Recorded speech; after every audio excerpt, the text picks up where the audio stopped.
I'm calling the meeting to order. I assume I read the part at the bottom here. Yep. Yeah, if you could. Pursuant to Governor Baker's March 12th, 2020 order suspending certain provisions of the open meeting law, GL 30A 18, and the governor's March 15th, 2020 order imposing strict limitation on the number of people that may gather in one place. This meeting of the Westborough Board of Health will be conducted via remote participation to the greatest extent possible. Specific information and the general guidelines for remote participation by members of the public and or parties with a right and or requirement to attend this meeting can be found on the Town of Westborough's website at town.westborough.ma.us. For this meeting, members of the public wishing to watch the meeting may do so in the following manner: through westboroughTV.org. No in-person attendance of members of the public will be permitted, but every effort will be made to ensure that the public can adequately access the proceedings in real time via technological means.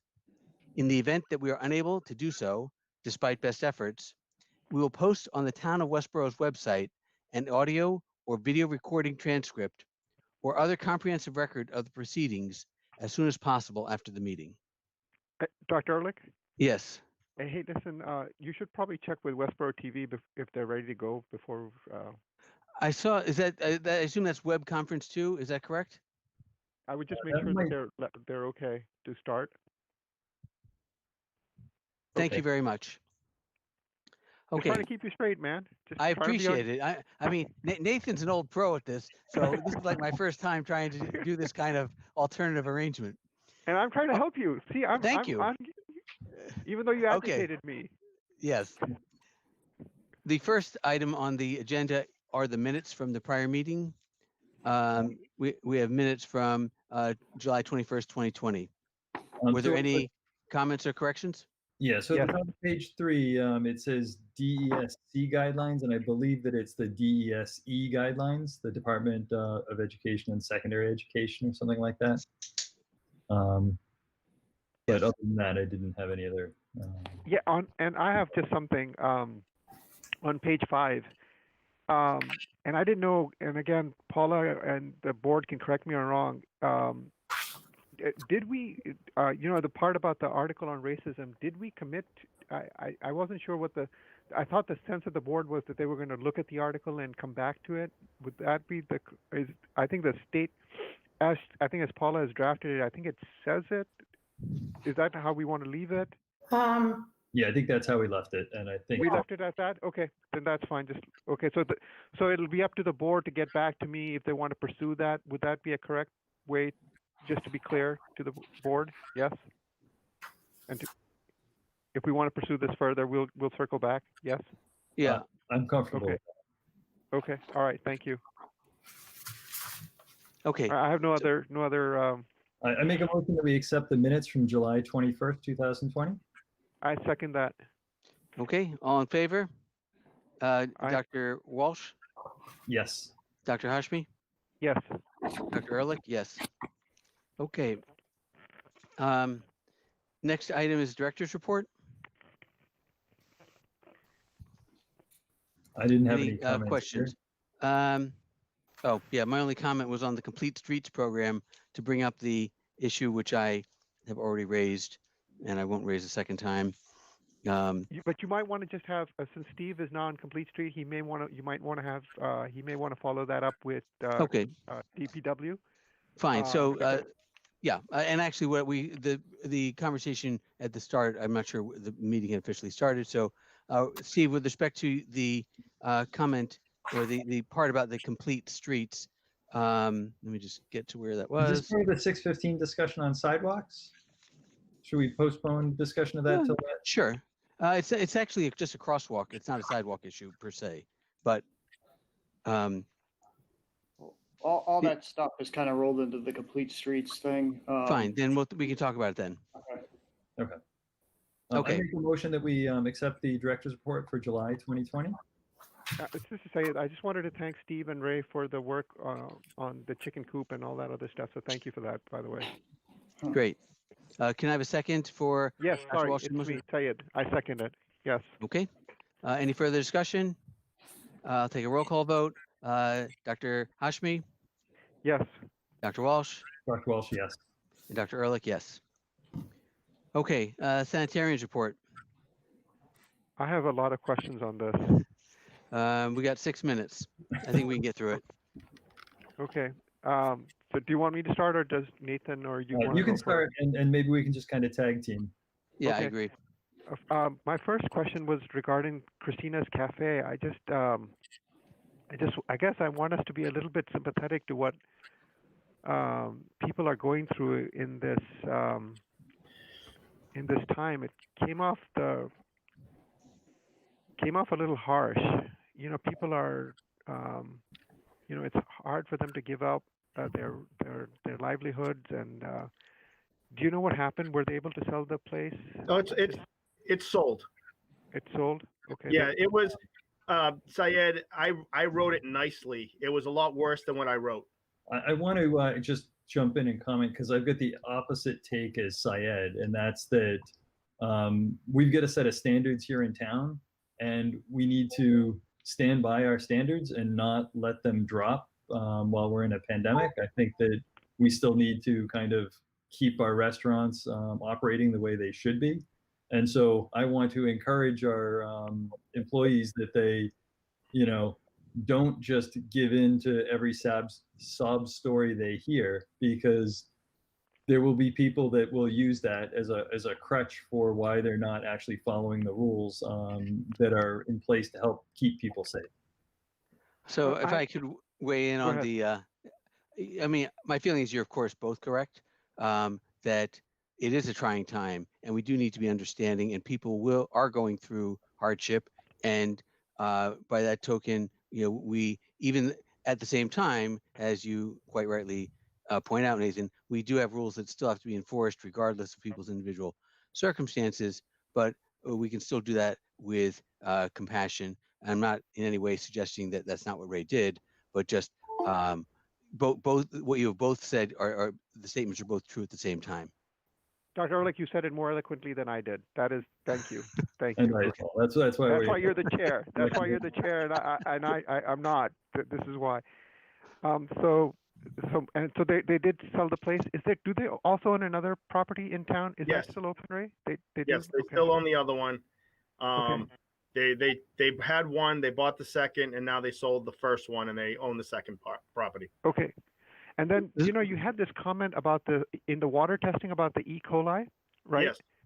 And you said it's higher than past years. Do you happen to have a spreadsheet of that data, and would you be able to share that with us? Is that possible? I keep every year is separate, and it's in my cabinet back at work. But normally in the past year, since I've been doing it since 2014, our numbers have been between 5 and 25 or 30. This year we've had 175, 540, 1200. Some of Okay. our numbers we've had. Right. So could you please send those numbers, if you can, to us? Because the reason I bring this up is, and I say this because the town and certainly the Board of Selectmen or the Conservation Commission were looking at the health of the lake. So I think this may be important information. So if you could please share that with me, that would be, or with the board, that'd be great. All right, I'll try and put something together tomorrow. Thank you for If that. you bring this back, I mean, I would like to, say that one of my suspicions was that if we closed the bathrooms and the beach wasn't actually officially open, that there could be a higher risk of E. coli this year compared to prior years. It does actually seem like we have higher E. coli levels this year than prior years, so it's consistent with what I had feared, at least. I would just throw this out. So the two exceedances we had were after tremendous rain events. Okay, so we typically test on Monday. I know the last time, the Sunday night before, we had a tremendous downpour of rain, and you get a lot of runoff. There's a lot of different catch basins, things like that feed into Lake Chauncey. So not that I think that's everything, but I think we've had a bit of bad luck this year as far as when we've taken the tests and having because the next test we've always been fine. So just kind of keep that in mind, that may have something to do with it too. Just that when we test in the rain events before that. Yeah, but I just Uh, want to the- know just kind of the level. Sorry, Dr. Ehrlich, go ahead. If I could, I just want to say I'm not sure I would link the E. coli with the closed bathrooms in that you're going, if you're going to get E. coli from a closed bathroom, presumably you're talking about a child in a diaper or something where there's feces involved. If Yep. it's just someone swimming and they urinate in Lake Chauncey, the urine should be sterile and shouldn't be contributing to E. coli. That's I'm correct. sorry, Dr. Hashmi, go ahead. No, I was just going to say, we've had rain before. I just would like to look at those numbers because if they are trending up, I think that's kind of useful information and kind of pushes or should prod us towards a more aggressive approach towards the lake. So I'd like to look at those numbers. And then I just wanted to understand what is an anosol leak? What does that mean? An anosol leak? What does that Are you mean? talking about Civic Kitchen and Grill? Yeah, what is that, man? That's an ANSEL system. That's the fire suppression system. Oh, okay. Sorry, I don't know these things. Fire retardant. Oh, okay. And this just for Dr. Ehrlich because he's a real doctor and I'm not. What is I didn't think you could get UTIs from food, right? I mean, Yeah, I was going to bring that up. It ties in with our last conversation. So I don't know what the person was alleging, but if you're going to get E. coli from tainted food, you're going to get diarrhea or gastrointestinal symptoms. right. You The don't only get way, the only way you would get a UTI is if you became septic, meaning the bacteria Right. entered your bloodstream, and then from the bloodstream it went to you conceived the kidney. Um, since it didn't sound like the person was that sick, most likely there was some, you know, non-causal events going on. Maybe things happened in short order, but not caused by the other. We get a lot of complaints of this caused this, and I know it was from there, even though we have to go out and do the inspection anyways and find out. But I knew it wasn't from there, but I'm not a doctor, so I'm not going to tell them that. I just kind of take the information, I go out and do the inspection. No, Did you I have- just wanted to be sure for myself. Yeah. I'm a surgeon, man. I'm even worse than you. So Roughly, do you have any idea how old this person was? I'd say roughly between 40 and 50. He was. Okay. I don't think he was older than me, but he wasn't a young guy either. Yeah. So, at that age, the most common reason for an E. coli UTI would be problems with prostate. So, but in any event, So there's I still think a number of issues about the sanitarians report. I'd actually propose to you, Alan, that you consider we come back to this. I would say let's table this till later in the meeting then. And let's move on to the discussion of school reopening. Okay, so it's 5:45. We have on the agenda discussion of school reopening and return to school report. So I don't know, Amber, if you want to just start off, or if you want someone on the Board of Health to initiate the conversation. But if you, so either Steve or Amber, who would like to take the lead? So I would certainly defer to Steve initially, but I believe, Steve, you had broken the presentation time that you wanted us to provide into two pieces, anticipating the SAT discussion first so that Brian could exit, and then Suzanne and I would carry the majority of all of the school reopening planning. But I defer to the board on your preference, just recognizing that Brian owns a small piece around the SAT discussion, and I defer to the board for process. So yeah, it's up to you guys what you want to do, but the SAT stuff should be a little bit quicker, I would think. So I sent you, the school is looking to resume SAT, ACT testing, and I sent you a schedule of, proposed schedule. I also sent you an attached kind of a protocol for how they think they can, keep people separated, safe, that sort of thing. And then there was also another attachment, which I think was more of like a nationwide SAT, ACT document. I'm not sure, but anyways, I'm looking for feedback on whether the board thinks this can be done safely. And I guess that's it. Yeah, so I'll turn it over to Brian in just a second with one other piece of context, which is the SAT is handled kind of in an independent organization, and we're a sponsor site, as many areas are. And so SATs are looking to find some resumption of testing after a long period where students waiting to actually participate after having, as you well know, studied and prepped and are trying to apply for fall schooling. And so SAT organizations are looking for an opportunity to return to testing using in-place safety protocols that echo the ways that schools are planning to reopen.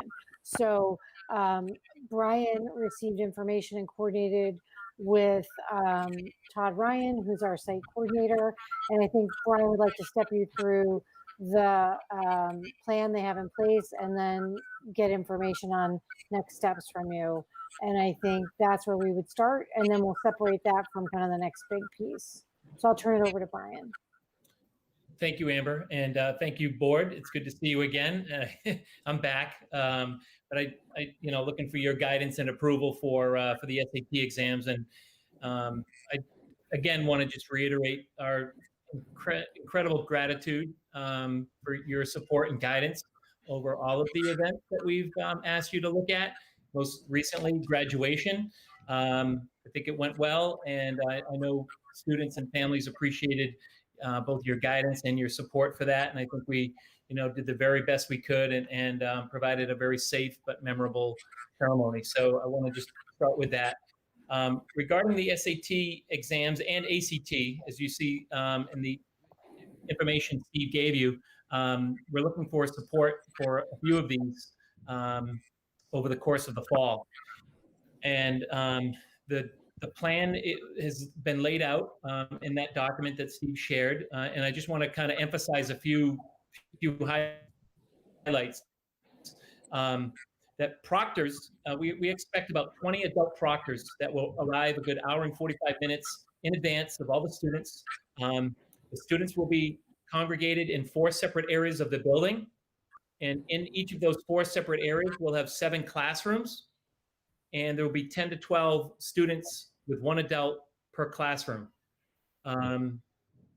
totaling about 250 students per test date, with about 20 adults, as I said. So a total max of around 270. Masks will be worn the entire time. There will be one moment throughout the testing time period where there will be an in-classroom mask break, similar to a stretch break that is already provided in the testing environments. But with the added mask, we figured that kids will be 6 feet apart, and we will provide a mask break in the middle that will be staggered. So we'll also use the hallways if need be. Overall, I feel as though the size is limited in half from what we normally have. We also will be monitoring the bathrooms, both kids leaving classrooms to go to the bathrooms at the appropriate time when they can, and also the number of kids in the hallways attending the bathrooms will be limited by hall proctors and monitors. Teachers, proctors that is, will come in, as I said, an hour and 45 minutes before, and they will get their materials ready that will be pre-assigned to their rooms 4 days in advance. And the materials will be dealt with by one person with gloves and full PPE. So they'll come into the school, they'll sit for 4 days. Then the site coordinator will coordinate the distribution of those materials in each classroom. And, that person will be wearing full PPE just to minimize any exposure on the materials. And we're not too concerned about the materials, but nonetheless, we are taking full precautions in distributing and collecting those materials as well. The biggest concern for us was going to be, how do we get 250 kids into the building, and how do they come in? So we are going to be staggering the entrance. We'll also put in place 2 different stations, of which at each station, each student will be asked the 5 questions to get their verbal agreement around their own safety and temperature, and whether or not the COVID health issues are prevalent in them. Anybody who answers no will be sent away immediately, but they also know that part of the College Board national standards indicate that that would happen. So they've all been briefed on that. Every student test taker has been briefed. Students will come into the building very orderly, socially distanced, and they'll be directly led to their room assignment. So as we limit crowds and no gatherings, of course, and as I said earlier, staggering any breaks that we do have to the bathroom or in the hallways for mask breaks. And we figured that we can exit people the same way we bring them in, very orderly, staggered, and they'll go directly to their cars and go home. Those are the highlights. Does anyone on the board have any questions they'd like to ask? Yeah, I- Some, Go ahead. yes. So I agree that the initial congregation is probably the biggest risk point. And I think that as long as you guys are aware of that and are really working to make sure they maintain 6 feet while you're waiting for them to come in, encouraging them to stay in cars is good. I do worry a lot though about what happens if a kid is in the exam and let's say is coughing or feverish or whatever reason makes the people near them uncomfortable. I would imagine that the kids that are next to them are no longer going to be able to focus on taking the SAT. They're going to be more worried about somebody next to them coughing. Do you have any procedures in place? What do you do if you suspect that a child, even though they answered all the questions yes, might still be sick? Having thought about that ahead of time is going to make the proctor's life a lot easier, where they can just refer to whatever you've decided. But having it clear up front just, I think, makes it easier for everybody. That's a great question. That is not something that we had talked about, me and the site coordinator, and a quick review again of his procedure doesn't address those specific details, but I will contact him tonight and get that information. Might even be able to rejoin the chat and put that answer in, in the chat for you. But that's one thing in terms of something that we haven't discussed. And then the other question I had is are we going to run this only for Westborough students, or are we somehow going to encourage Westborough to get priority for seating? I don't know exactly how it works, but I'm not sure that I want to encourage lots of people from other towns, especially high-risk towns, to come and sit next to our Westborough students. So that's a great question, one that I had as well. We do not get to pick and choose who comes to our test center. We certainly have released the registration materials to our kids first and encourage them to sign up for it. Initial review of the list of who plans to attend on the first day anyway, looks like the majority of kids will be Westborough students, but we will definitely have students from outside of Westborough, and we will not know their location. We just know the names. Yeah, I just want to say it's a necessary aspect, because if you are a Westborough student and you can't take it on the days that are offered here in Westborough, then, or the Westborough site fills up on the day that you want, then you're going to go somewhere else, and it works in reverse, and that's how we get other people. Right, I would echo that kids are desperate and we've been getting calls since they canceled all their preliminary testing, as have all the other testing sites across the state. And I think some return to potentials for them to complete this testing, because not all colleges have released the requirements. So, I think that's why you're seeing this return to a plan. So, Dr. Ehrlich, Hey, please. I have a question for the Nathan. Are you done? You can go ahead. I might jump back in. Okay.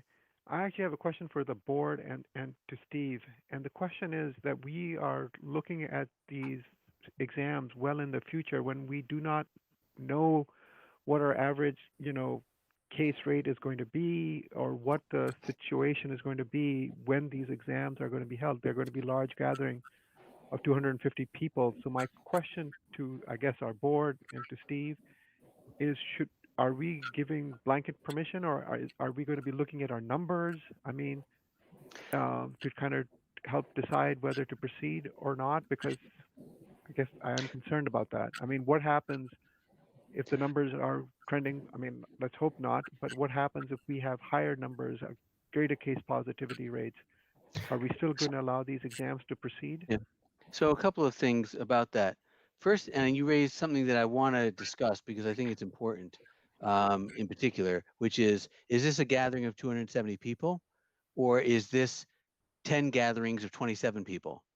And based on how it's being organized and arranged, I view it more as the latter. Now, I know that you could take the opposite view. And so that's something that we probably ought to discuss because this is not the only example, particularly as we're going to be talking about schools, of how we think about what exactly is the group that is gathering. It sounds from the plan to me that you're trying to make sure that each group of 25 up to 25 students and 2 adults don't interact with any other group except perhaps as they're walking in or walking out. But I would like to hear each of my other board members weigh in on their perspective on this, and then we can address your second issue about the number of dates and it being in the future and what are we doing. I will just say, from my own perspective, we are not authorizing or in anything. We are, giving feedback to the schools on whether we see any areas of concern, whether we would advise additional measures being taken. But I'm not sure we're being asked to say, to allow or disallow per se, and certainly not each individual date going in the future. So with those comments, let me just see, Dr. Walsh, Dr. Hashmi, if you have comments about the gathering size. And once we've done that, we'll go on to the other issue. So I agree with the gathering size being a very valid question. I view it as the number of people in a room is the size of that gathering. So if you're doing 12 people and a proctor or 2 in a room, I personally think that meets the gathering requirement maximum size limit. If you were to do it in the cafeteria and you were going to try to put 50 people in there, then I would think that is not consistent with the gathering size limits that we have. So I would definitely say the more proctors and the more individual groups you have, especially if there's no mixing between the groups, I feel much more comfortable with that. So I like the way that you've laid that out, Brian. The other thing that I would say is that if schools are fully remote, if we make that decision to go fully remote, I think it begs the question whether we really can have them do those tests. And it might be something that we want to re-ask ourselves if we do switch to a fully remote. I think while the schools are in hybrid or in full attendance, then I think whatever decision we make tonight would probably still be the same decision we would make in the future if we haven't advised that schools change their status. So that's kind of where I'm sitting, Alan. Syed? I don't have a problem with the size. I just would offer a suggestion. I know that when we did the town meeting, I know Nathan and John John Arnold had access to somebody that had measurements of room size and number of people.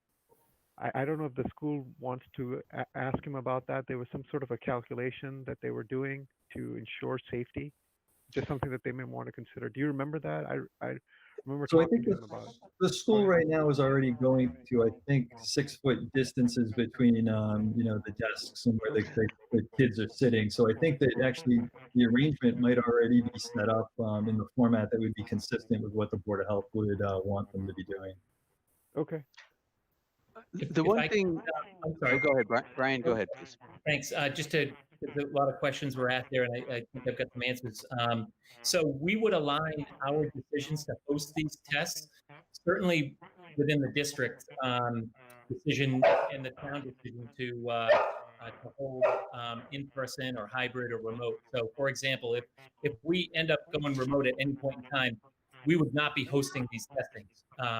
So I want to speak for Amber on that one, but similar to the spring where we had to go remote, we definitely had to cancel a lot of our tests, and we would do the same.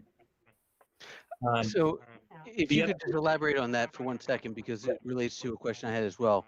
What is the procedure? How much advance notice do you have to give to cancel? Are there any penalties to Westborough if you cancel, things like that? Great question. There are no penalties.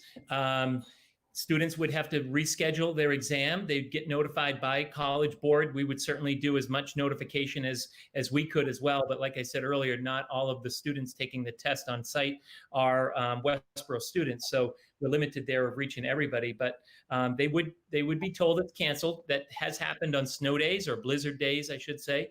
So they'd be rescheduled. Yeah. I'd also add that, we would run maybe one or two to see how it goes. And because there's a whole list of different dates, we would either come back if the health metrics changed or any decision that the town or the district made relative to safely having students attend school. We would come back and look again at all the other dates. So you're not given necessarily blanket approval. I guess you're moving the ball down the road for us. But we certainly would come back to those other events as well if need be. If I can just chime in with an area of concern relative to this. I think, first of all, I think the overall plan is good, and I don't have any real issues. You stated that you would be following largely what the schools are doing here in Westborough, and if the schools are open and working, either let's say in the hybrid model, that you would expect that you'd be able to host these. And for the most part, I think that makes sense. The one exception is if there are outbreaks not far from here, let's say in particular, if Worcester has a problem and Worcester starts going fully remote, and now because they have high rates, and now there's a reasonable expectation that you may be getting a large influx from of students who can no longer access their more local options. We may need to rethink that. Where it may still be safe to keep Westborough schools open because of you're not limiting yourself to Westborough. I think a broader, wider perspective needs to be kept in mind. Is there Great. any way to, when you're dividing up the students to take the tests, to keep the Westborough students together and the non-Westborough students in separate rooms? I know that we've got the rooms divided in, you said 10 or 12 students. Something like that could also help maintain Westborough's security, even in the outbreak of something in Worcester, as Amber and Brian had both said, that we rely on our students to be able to go somewhere else to take tests, and therefore other people rely on us to be able to come take tests here. It seems like that might be, I know that you only get the names, maybe you can identify which ones are Westborough students and keep them together, but that just seems like something you might be able to do to help keep, Westborough kids together. I think that's a great suggestion and one that I will certainly work with our site coordinator on. Like I said, we do know who the Westborough students are because we recognize those names, and we will look to fill those 7 classrooms within each area with Westborough students and keep them kind of in the bubble, so to speak. So great suggestion. If I could also answer 2 other questions that were raised, my site coordinator got back to me. So he is the only person who would be checking in these students, and he would be able to make the unilateral decision that even if a student entering answered no to those 5 questions, if he didn't like the appearance or felt that they were unwell, he does have the discretion through his authority to send that person home and not have it come back on Westborough or anything like that. Similarly, in the event that a student becomes symptomatic in the classroom, the proctor will text notify the site coordinator, and there is an isolation room. It's a medical area that we bring the student to. It now would become kind of a COVID isolation room, if you will, or space. So we will do that in the moment as well. Can you elaborate? You said the site coordinator is checking in each student. Is that what your plan is?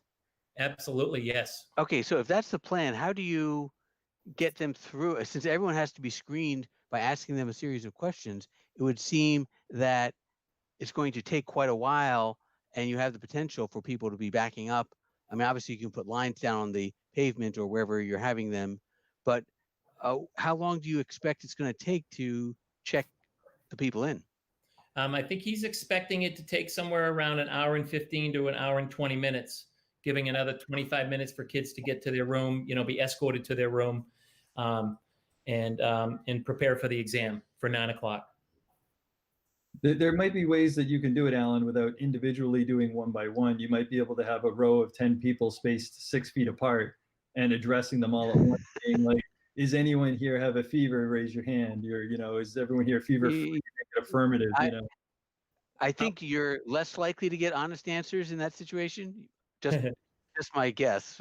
So I'm not sure that anyone who's stressed about taking these SAT tests and shows up on the day of the exam, if they were feverish and they've shown up, I'm not sure how likely they are to tell the truth. no, but sometimes as someone's answering a question, in a one-on-one situation, you can read body language and then you can follow it up with, "Are you sure?" Or you seem hesitant as you answer, or things like that. So you lose that if you're doing it. Everybody, stand in a line. Yep. In any event, we will allow. These are your decisions and discretion. We're just highlighting things that occur to us. And I'm making good notes, so we'll follow up with him tonight and tomorrow. All right. Dr. Hashmi, do you have additional questions? No, I just was going to say, so are we going to be looking at our case positivity rate prior? I mean, I recognize that the question that was, the way that was phrased was that if we're going fully remote, we're not going to have these tests. But I think you were, I'm just asking, is there going to be a particular cutoff, or is that going to be the gestalt of the board? I'm just trying to figure out. I think going to play this. What I would suggest, and let me just pull up the dates. I have them on a different screen for 1 second, and then I'll make my suggestion. So we've got, an August 29th date for the SAT and September 12th date for the ACT. And what I would suggest is, following the September 12th date, perhaps we can, at a board meeting, we can have Mr. Callahan or whomever come back, report how it's going, and we can reassess things. And at that time, we'll also, school have been back in session. We'll see if case rates are starting to rise or what's going on. And, I feel like trying to make a plan this far in advance is going to clash with reality. No, okay, that's fine. As long as I just want to make sure that we're in a good place. That's great. Okay. Are you comfortable with just having them report back to us at our next meeting? Yes. About how it's Yes. going? Yes. Okay. Thank you. Happy to do so. Yep. Great.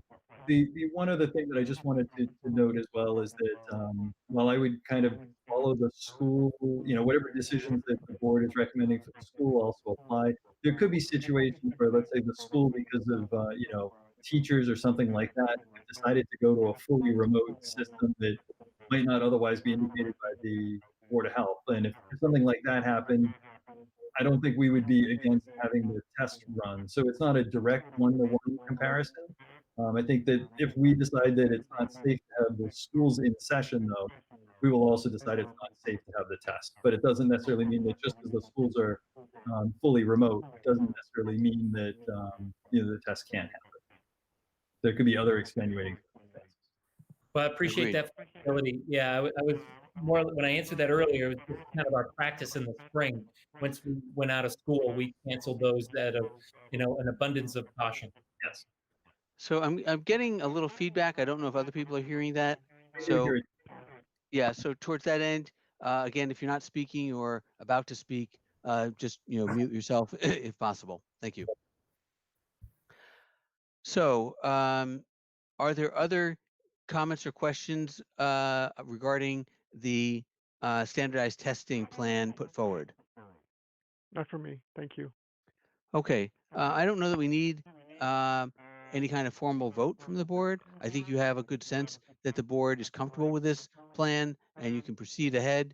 And we just want to, obviously talk again at our next meeting. If you Thank you want a very formal vote, we can do that. What's that? Nope, thank you very much. I appreciate your support, and we'll report back in a couple weeks. Great, thank you. Thank you, Brian. Good night. Thank you, Brian. All right, well, I'm not surprised, but that took a little longer than our agenda is scheduled for, but we will proceed ahead and we will do the sidewalks once all the school issues are resolved. So let us. Much into the schools. I just have a quick question for Steve, if you can, and that's just kind of what are our case numbers right now in town? It might make sense to hear that brief update before we actually tackle the school reopening. Sure. question. So, they're not good. We have, I think, 10 or 11 new cases just this week. So, things are on the rise. So just to let you know.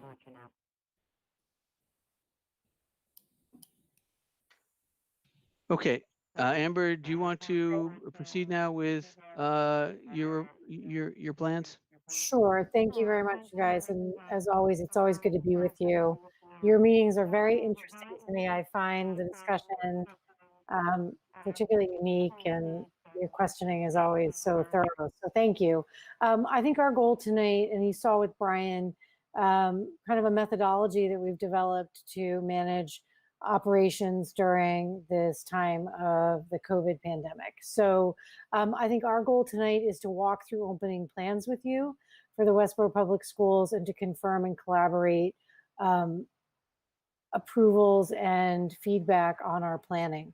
I think if you look at the way we've worked, and I'll step through a couple examples, and then we'll give you some overviews. I would like to welcome Suzanne Kenny with us tonight. She's the Director of HR for Westborough Public Schools, and she's the leadership team member who took point on the safety committee, and their goal was to develop a strong preliminary draft for us to present to the school committee that you saw in the plan, and then also to get in front of the teacher working groups.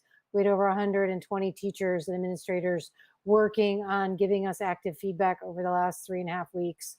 And so their job was to give us a framework to respond to and work off of. And I want to thank their group for doing that. I think what we'd like to do, briefly, I just want to highlight, I do think you have seen that we have a process for working together, and that's what we see implementing in a regular cycle of interaction through the span of this year with you as we seek to provide public schooling for Westborough students. I think at this point, if you look at those collaborations, Brian's example being a first, we did the memory lane stroll, we did the parade, we coordinated material pickups and distribution across 6 schools. We had the senior graduation. We've implemented support for the community education summer camp, extended year programming for students with special needs, where we did provide some on-site programming. We did some socially distanced work for case screenings, and we've done some student testing. So you've seen a range of gatherings where we've basically taken a protocol where we've been able to come before you following a set of guidelines from either the state, the DESE, CDC, or the organization such as SAT, who pulls from those and gives us a protocol. And from there, we implement a plan according to Westborough's thinking, and then bring it before you for collaboration, feedback, and improvement of our planning, such that you feel it meets the guidelines of the Board of Health, and you retain, again, the authority to continue to bring us forward to interact on implementation. So that certainly is the model that I picture of us using this year.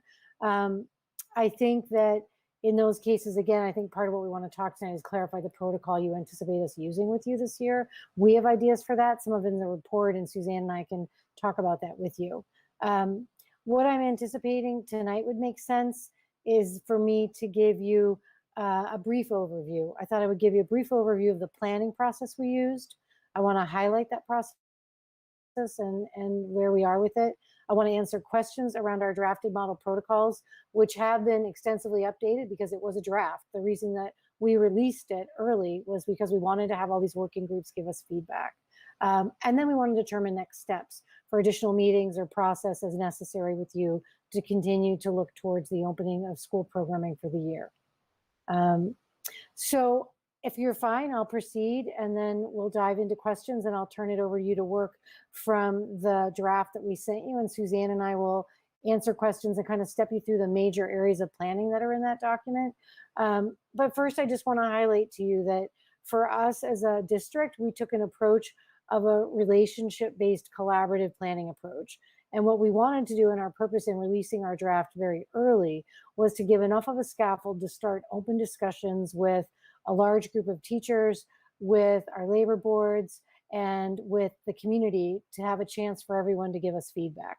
Certainly, I know as active members of this community, you know that over the last 3.5 weeks, you've had a chance to see that there's a giant range of feedback circulating. And that's exactly what we wanted. We really believe this is an open process where feedback helps us do better. There's a lot of online chatter, there's a lot of meetings, there's hundreds of emails that we've utilized. I did a 2.5-hour question and answer session last week for the public. And we've continued to push out updated communications.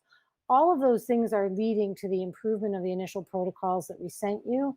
And tomorrow I'll be meeting with the school committee to present to them really a fully updated proposal that has incorporated the range of feedback we've gotten to improve and answer questions that we've received from faculty. I think it's important to recognize that between July 22nd and August 3rd, we still had up to 80% of our staff articulating concern and discomfort with the thought of having to return. I want to acknowledge that that's fully understandable, and we have been in very engaged discussions to continue to answer questions and to modify planning such that we can stay in relationship to provide the schooling that we believe we need to bring forward while meeting their expectations for safety mitigation. I think we want to acknowledge as well that there is not 100% safety in anything, but that we believe that the profile of what we put in front of you is a plan that offers strong mitigation planning and organization such that we do believe we can recommend bringing students back in a hybrid-based instructional model and safely educate Westborough students this year while keeping faculty and students safe. We certainly see that as a very active relationship with you, and you would be in charge of looking at the weekly benchmarks with us and giving us feedback and guiding us at any time should we need to shift between models. And so for me, that's kind of a brief, tight introduction of how we've gotten to where we are. And do you have a question, Dr. Ehrlich? Yeah, I do. Just, as you get into the specifics, and Yep. this is contained within your information packet, Yes. but one thing that I think is really important is it's very easy to come before the Board of Health and ask the Board of Health to say, is it, is this safe? Is this an acceptable degree of risk? Is this too risky? And things like that. And we will certainly weigh in on that as in any area where you ask. But when framing those questions, one of the things that I think is equally important that needs to be addressed is there'll be different policy options that have different implications for the learning needs of children and learning needs of vulnerable children. And so sometimes something might be safer and make only a marginal difference in someone's difference in their learning, and sometimes it makes a major difference in learning. So when you're presenting information to us and you're looking for feedback about the health risks, understanding the magnitude of the difference in benefits different options have for various types of students it would be helpful for us to give informed comment. I certainly want to thank you for that clarifying kind of guidance. Certainly, I want to acknowledge to you that the depth of this responsibility that's put before me and school committee and your ongoing work as a board, we take that responsibility very seriously and recognize the magnitude of these decisions. And we have indeed been weighing out the impact of the need to educate children and recognizing the research that has come forth and acknowledgement that learning is an in-person process for the vast majority of our students. While we recognize that we have a percentage that could make adequate progress less than adequate to what they would do in person, but could make adequate progress without being present. The vast majority of our students, over 2/3, require in-present really instruction. And that framework of concern and recognition around what it is that we do as an industry has been part of the shaping feedback that's guided schools to be trying to recognize the need to provide some in-person instruction. So that certainly is a grounding feature of the recommendations coming forward from me, along with the recommendation then that the school board will have to take into consideration as they make a final decision. So we recognize that all of this will be a fluid situation. And I think and you can see in our proposal that you recognize that we've been required to develop 3 fluid models for us to really fluidly we anticipate for the Westborough Public Schools this year. I see us needing to transition between remote to hybrid, working in conjunction with you based upon the benchmarks that we set in terms of data gathering, recognizing that I don't think that you'll see, certainly as a recommendation from me, unless something drastic happens, a recommendation to move towards full in-class instruction in this school year. I think if we can stabilize a hybrid model of instruction and stay within the benchmarks that are reasonable to you, to the school committee and the community, that we would remain in a hybrid model of instruction and make it as strong as we could to deliver a year of instruction. So all of this is very complex. There's lots of layers. I am happy to be in front of you and talk with you as much as possible. I think we want to cover as much ground as possible. And so I'll move forward and then we can come back. Please feel free to interject and I'll take the guidance from the chair and I'll see when you're kind of giving me a signal that you want to interject or just jump in, please.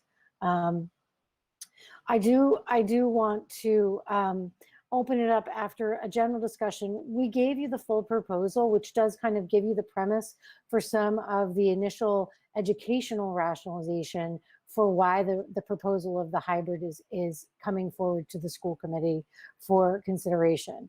That remains the proposal that I anticipate you will see presented tomorrow, but you will see changes to the design of it that are responsive to the feedback we've received from faculty, working in collaboration with our labor boards and listening to feedback from parents. Specifically, we've worked to make sure that we continue to modify the planning so that we can maximize educational opportunities and safety. Those are the 2 things riding in the balance of this work. I would say lastly, before we direct it to you and work off of your questions, given that it's a dense document, there's lots of links and different things, we asked you as a board to take this strand to focus on the safety protocols. There were 4 major areas for health and safety planning directed to us from the state, but also from a full range of pediatric guidance from the National Association of Pediatrics, the CDC, the World Health Organization. All of those organizations played into the data that was pulled into a pool of resources made available to us from DESE, and we've used those as the framework to benchmark our safety planning. Could I just jump in? Sorry to interrupt you, Sure. Amber. Go right ahead. Is it possible to resend that document to me? I don't seem to have it in front of me, and it would be useful if I could just pop it up electronically while we're talking about it. Which one are we talking about? Because I can, Yeah. the return to school one, Amber, is that the one that Yeah, you're the draft Yep. proposal for return to school. Okay, I'll send it to you right now. Thank you, Steve. I think Yeah. also, I'm sorry, Go I think also if you can send in protocols for responding, because some of what you're referencing, I think is contained in that document. I don't think they were all in the one. Yeah, there's a lot of links. And again, I think we'll make sure we resend everything to you as a second pass. And then after our presentation tomorrow, I'll send you the slides that will represent the updates towards the final proposal that I'll be presenting tomorrow to school committee. Then those revisions will be built into the final proposal and pushed out again. So it's kind of a couple step process that's going to happen over the next 3 days. All of that was staged against the important discussions that we wanted to have first with teachers and faculty members to make sure that we were taking in that feedback, explaining our thinking, and then making revisions as we were able. To look at the protocols around the safety protocol for health and safety planning, the goals really focused on thinking about faculty safety and student safety in tandem. We really have focused in refinement of our expectations around the follow-up questions that came from faculty as well as parents, but in increasing protocols for faculty, we're increasing them for all. So I just think that's an important emphasis. It focused on the 4 areas of staffing and operations, physical distancing, hygiene protocols, and cleaning and disinfecting. And around all of those major areas, we developed a set of Westborough-based responses to that. And, Suzanne and I can take questions on where you feel those are. And then around staffing and operations, as an example, It provides a return to work school criteria document. It also provides protocol for COVID treated events, symptoms, diagnosis, exposure. All of those pieces are outlined in staffing and operational links. And I think that was the one you were referencing, Dr. Ehrlich. There's, ones that provide, and feel free to hop in, Suzanne, steps and protocols for if someone has symptoms or test positive. And that's both for a stranding out for student protocol and faculty protocol. Do you want to complement that, Suzanne? And we'll take it in chunks and questions from them. Sure. Hi, everyone. And just to let you know, we have actually updated the protocols that we had linked to the original plan, just based on, emerging data. And I know our nurse leader, Judy Noonan, has been in frequent contact with Steve to get feedback. So we have set up sort of like a matrix of key actions for responding to COVID events. So if a student or staff member becomes symptomatic at home, or if it happens at school, if they're diagnosed at home or at school, with a whole just series of actions of, if this happens, this is how we respond. And then also what happens if someone is testing positive, what do we do in terms of contact tracing, notifying obviously the Board of Health, notifying families of close contacts, and then also what to do then if there are multiple cases in a school. So we've expanded the protocols that were in the original draft to be a little bit more detailed, I think. And I would say as well, in looking at all of those, there's lots of granular layers of planning to this. And again, I'll give you snapshots of that, and then we can come back and drill down. But for example, make sure I'm following the right one. This is the one that's protocols for responding to COVID-19 scenarios in schools, and that's released by the Mass DESE. This isn't a Westborough document, right? This is a one coming from the DESE. Yeah, I think there was one also though that says WPS protocol, either right before or right after that. In the same document? Yes. Oh, okay. Thank you. And now we even updated that further in the one that we'll present to the school committee tomorrow. And when we look at that planning, Dr. Walsh, one of the things we do is there's kind of granular levels, which is defining the protocol and then also looking at the training and materials.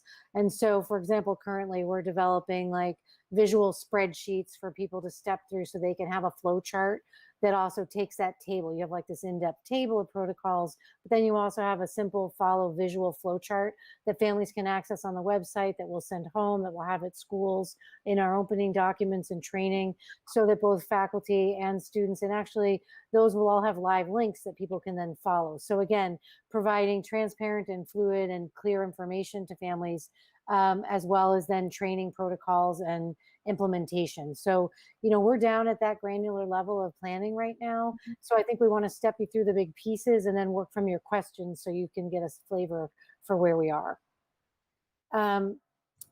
In stepping through one piece, so in looking at the staffing and operations return, the protocols for staffing, to give you a sampling, look at making sure that every faculty member has an appropriately distanced workspace that meets the safety guidelines in our document, that they all have proper PPE gear that's been purchased for them.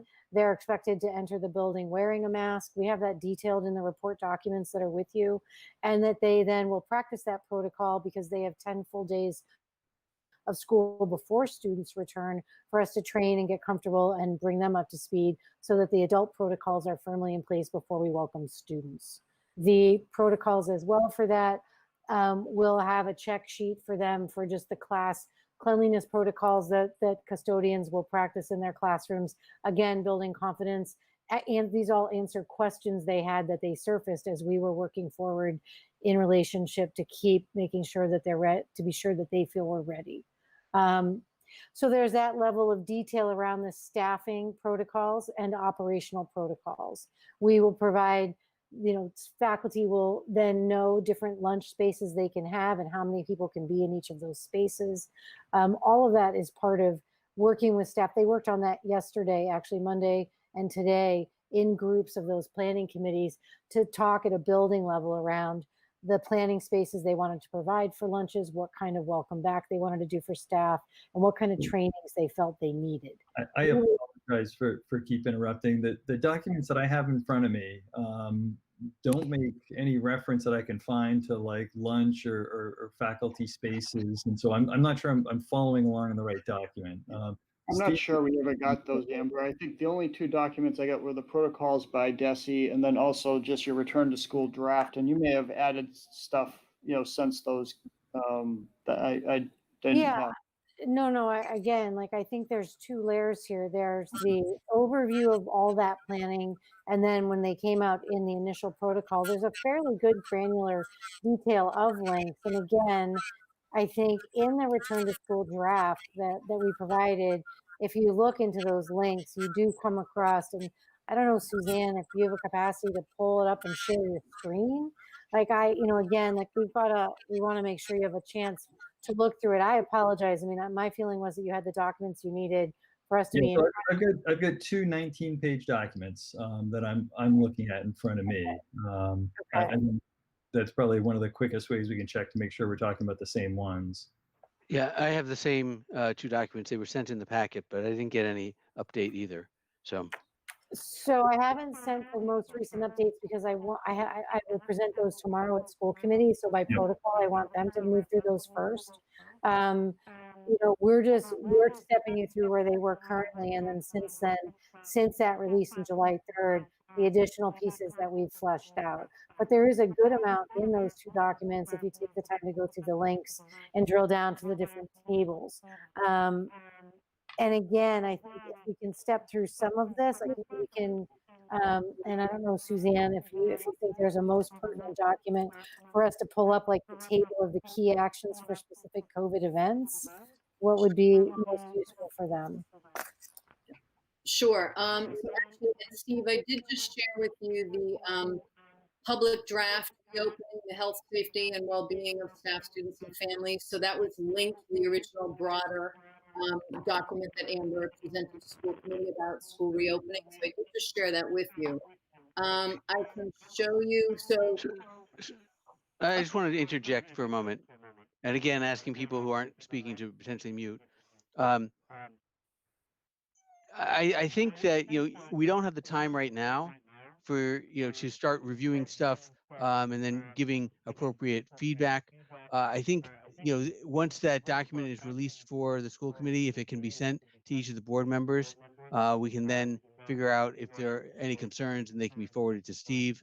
But in the meantime, what I would suggest is perhaps we have the two documents that were included in the packet that I think Dr. Walsh now also has electronically.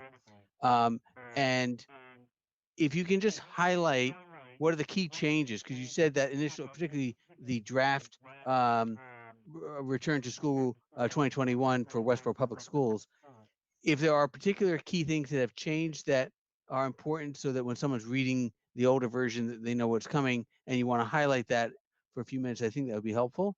And I will take the opportunity while I'm talking to just ask one question that I didn't see in the documents that I think is of some concern, to me at least, is what are there plans around recess?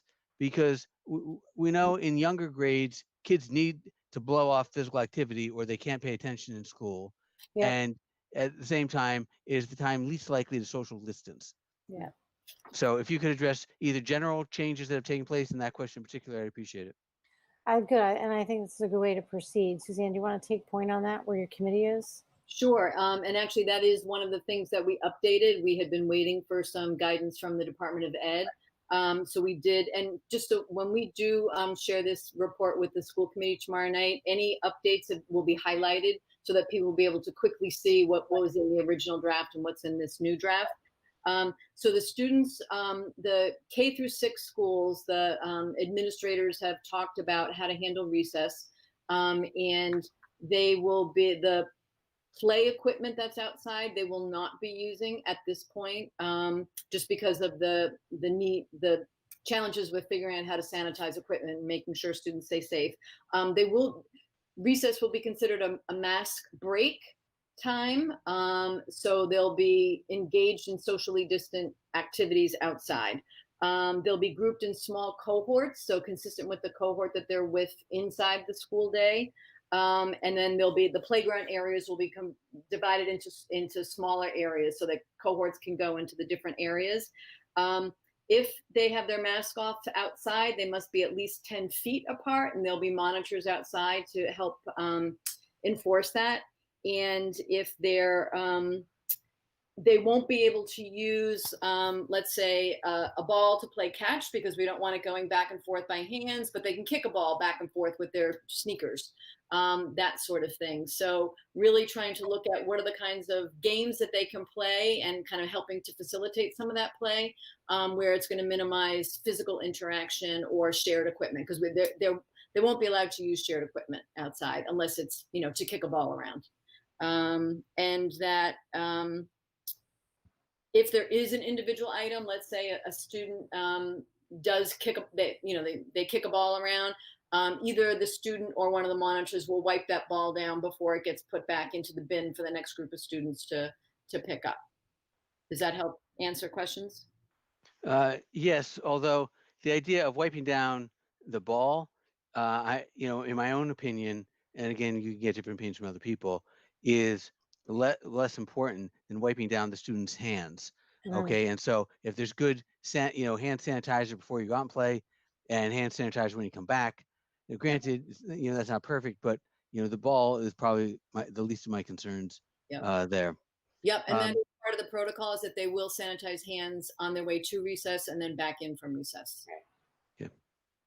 The other question, if I can, you talked about them having to have recess in the cohorts that they sit with.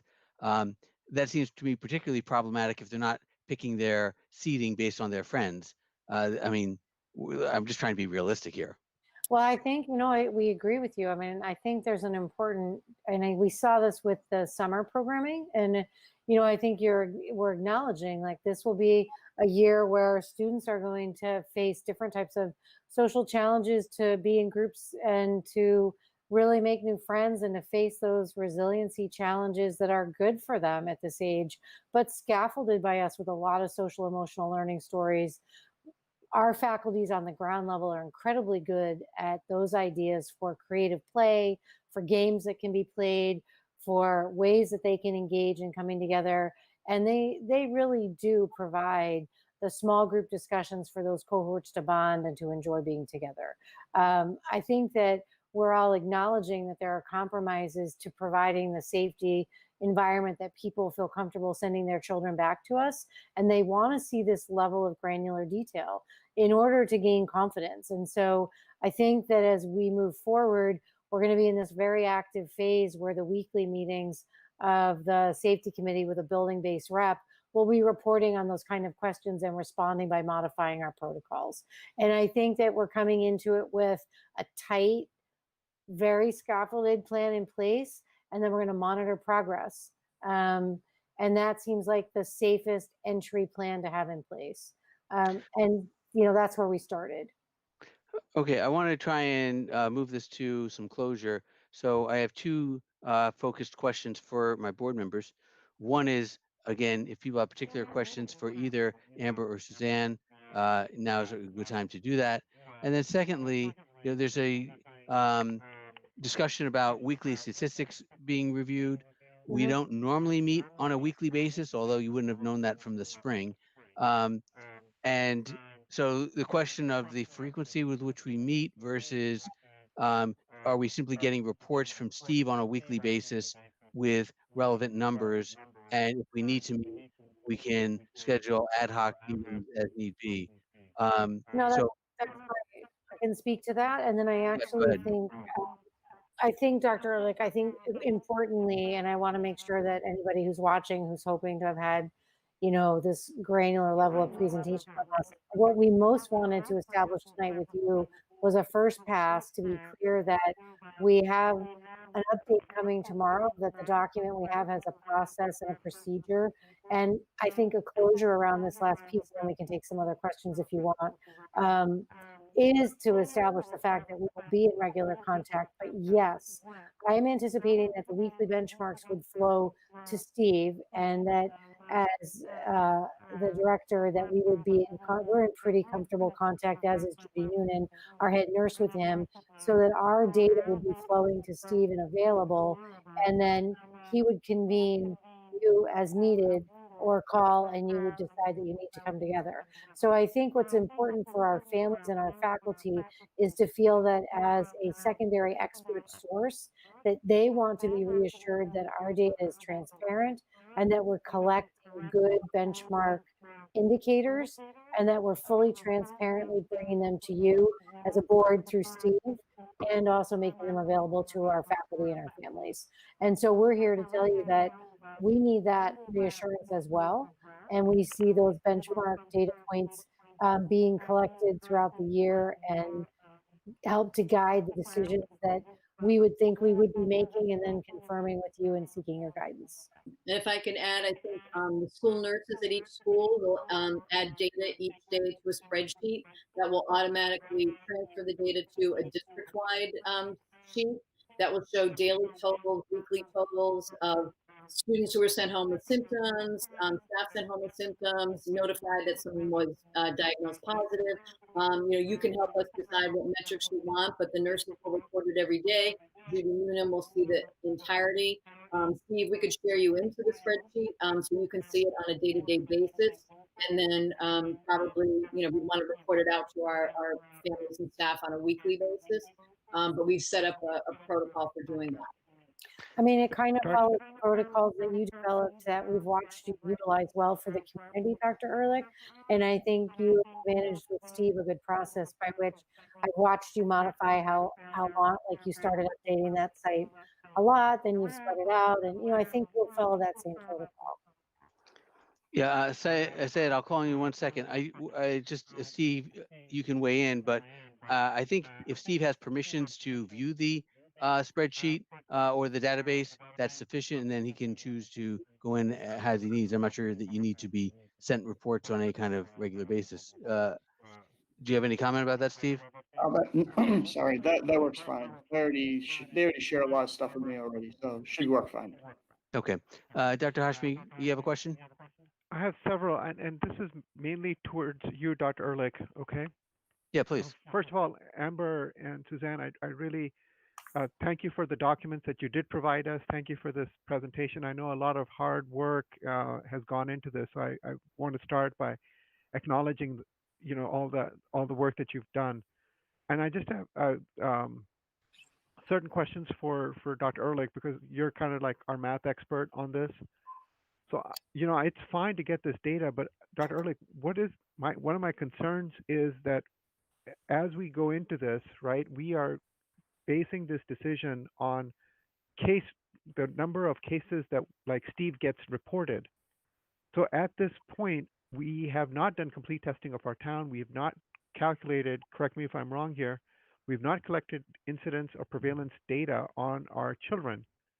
And correct me if I'm wrong, and this is, I guess, more that we still do not have established criteria, requirements for, we've gotten some data from the state, but again, it's not very clear. So does that affect, if, for instance, a school nurse reports a child is sick or two children is sick, how are we supposed to interpret that data when we don't know what the incidence of prevalence of COVID-19 in our community is? That's one. And second, school, I believe, is going to start in September, which is a month away, and a lot could happen. How are we as a board or as a school committee or school administration, how are we going to interpret those numbers? I'm trying to grapple with this problem. So let me just address some of the issues, and then I'll let Amber address what I don't. So you are correct in all of the things that you've said about us not knowing what is the prevalence or the ongoing incidence. There is data coming from the state, and I know I haven't checked the state website today, but I know that they are planning to release town by town data. What I can tell you is that the amount of testing is going up substantially. In fact, for anyone listening, I received an email earlier that there's free testing going on in Worcester. I think this weekend. I could pull up the exact dates of that. And so there's a lot of more testing going on, and that will, by its very nature, increase the amount of mild cases that we pick up. previously anyone sick enough to get to the hospital was already being tested, but we're going to pick up more mild disease. And so we might see an uptick of the incidence and prevalence in our community, but that to a certain extent, that's to be expected. And I think we have to look at what are the trends, and is there a rising trend over time, or is it at a certain level and stable? And so I don't think we can give a certain number that says if there's 5 cases in a school, well, we would worry about that, but if there were 3 cases, we wouldn't. I think there are a lot of variables. If you have, for instance, 5 children in one classroom, to me, that's very different than you have 1 children in 5 different classrooms. The implications are different for how people got infected and what the likely contacts are that need to be managed. So, as you said, it's a month away. There's a lot that can happen between now and then. And I do think what we've heard tonight is a flexible plan that can be changed in short order if circumstances dictate. And I don't think we have enough information right now to lay out a rigid protocol that if case counts are X, then you'll go to all remote, and if they're Y, then it's okay to have all in person.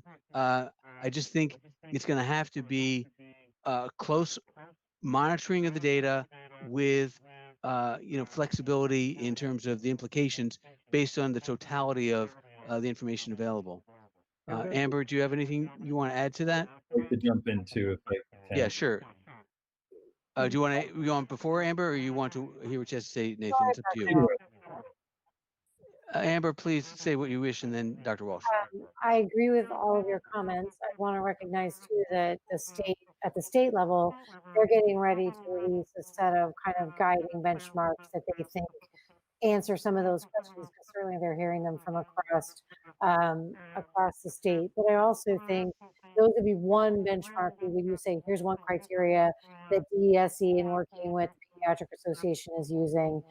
Here's the advice at the town level from our Board of Health with a strong and competent group of people that will look at the kind of the overarching trends in feedback to give us guidance. We anticipate being fluid within those responses, working with you. And Steve would be receiving that data. That's why that benchmark data will be important. Dr. Walsh?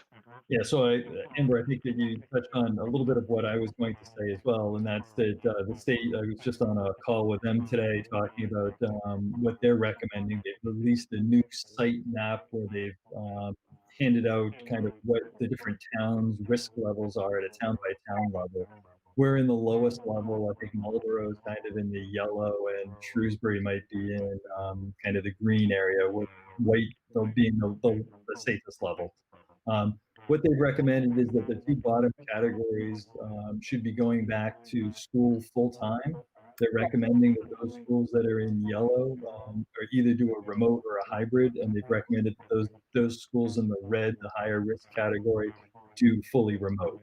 Now, obviously, that's their recommendation, and our town gets to make its own decisions. Right. But I thought it was important that we're in the category that the state DESE is saying should be going back full time. Right. They also mentioned a few other things, things like pop-up schools, using other buildings for schools so that you can actually try to help spread people out. And I didn't know, I know that you proposed these kind of 3 different models and being able to go back and forth. I didn't know what else you've looked at in terms of increasing either building capacity so that we can use other spaces, or having some cohorts go during the morning session, some go during the afternoon session. There could be a time-based way to spread out kids. So there's a couple of different approaches, and I know that we're trying to work with the teachers. We're limited by how much the teachers can feel comfortable doing things. I know other towns have actually taken the other approach. I heard Franklin just laid off like 100 and some teachers over the summer. So there could be new teachers that are available for us if we wanted to consider how do we educate our kids. And obviously that's not Board of Health issue in terms of how you do it, but in terms of trying to find a way to spread kids out. It doesn't always just have to be half the kids one day a week, half the kids the next day during the week. There are ways of doing it physically or time-based as well, and I just wondered if you could comment on that. Sure. Again, part of the decision that wrapped into what would provide the best continuity of instruction, one that we thought we could maintain. The vision of the state is that people will move back and forth between these models, but certainly that has other complexities that kind of shift students' focus and different things. So, when we looked at all of this, we kind of discarded quickly this concept that we could blow up the spacing of our school to meet the 3-foot criteria and have everyone there. The spacing of that and the complications, I thought, presented too many compromises to capacity to educate well. And we returned then we would attach to the hybrid model, which would give us a broader spacing in classrooms, but a more dynamic, typical experience that kids want to have in school, which is classroom space they recognize, a routine they recognize, the continuity of that, which is why you saw most educational districts that have done research kind of reverting to that hybrid model as something they feel they can maintain while maximizing the distancing and some of the kind of things you've heard us kind of put into the proposal. There are endless versions, and we've looked at multiple examples. You end up needing to pick one because there's too many layers of planning that have to be put into place. There's hundreds of decisions that still need to be finalized. Dividing our cohorts, setting the bus lists, finalizing lunch protocols. All of that has to happen. If you're shifting your thinking on just what model to do, you're losing too much time. This is all very compact planning. So I feel good about the choice that we've made, and I believe that in the models of design that our teachers are putting together, we can provide a strong educational experience within the hybrid model and keep our faculty confident that they can remain safe. Dr. Hashmi? So I just want to get back to what I hear what Nathan is saying. But if you look, that data, Nathan, still does not, yes, it gives you the case counts of how we had low case counts, but it does not still give you incidence and prevalence data. Also, if you look, there was a recent New England Journal article on school reopening. And one of the things that they talked about was there were 3 things. They went back to it, they referred to it twice. The safest way to open schools is to reduce or eliminate community transmission. So that's on us, while ramping up testing and surveillance, which we are kind of still in the process of doing. And they talk about, making sure wearing protective equipment, closing school building to non-essential, non-staff adults, and holding digital faculty meeting. But they come back again in later part that both students and staff should be doing routine pool testing. And so the question is, and I guess ultimately, is that I recognize our state is not going to go towards that, but how, I guess that's where my biggest concern comes from, is that since we will not have access to routine pool testing, how as a board are we going to know what's going on? So, just to jump in, there's the aspect of the people that are really sick, as Alan was talking about. They actually go seek treatment, and we hear about those cases. The percent of cases that exist that are less symptomatic and don't require hospitalization, we identify a little bit through cohort trace or contact tracing of those people that were really sick. We actually, test all the people near them, and we can kind of trace the chain. And so that's how we identify a lot of the people. It's not going to get that one individual person that got sick from somewhere else and hasn't spread it to anyone else who got very sick. So we will be missing that small piece, but I think the contact tracing is the way you identify the people that are sick, given that only some show up in hospitals. The testing that we've been getting here in Massachusetts is actually quite good. I think that they were saying that 75% of the tests are returned within 72 hours, and that there are free clinics set up. As Alan mentioned, there's one in Worcester, and there's also one in Marlborough that are very close. and anyone can stop in at those and get tested. And I have people that are going off to college, and I know people that have gotten tested already, and the tests that I'm familiar with have turned around within 24 hours. So the testing is actually available.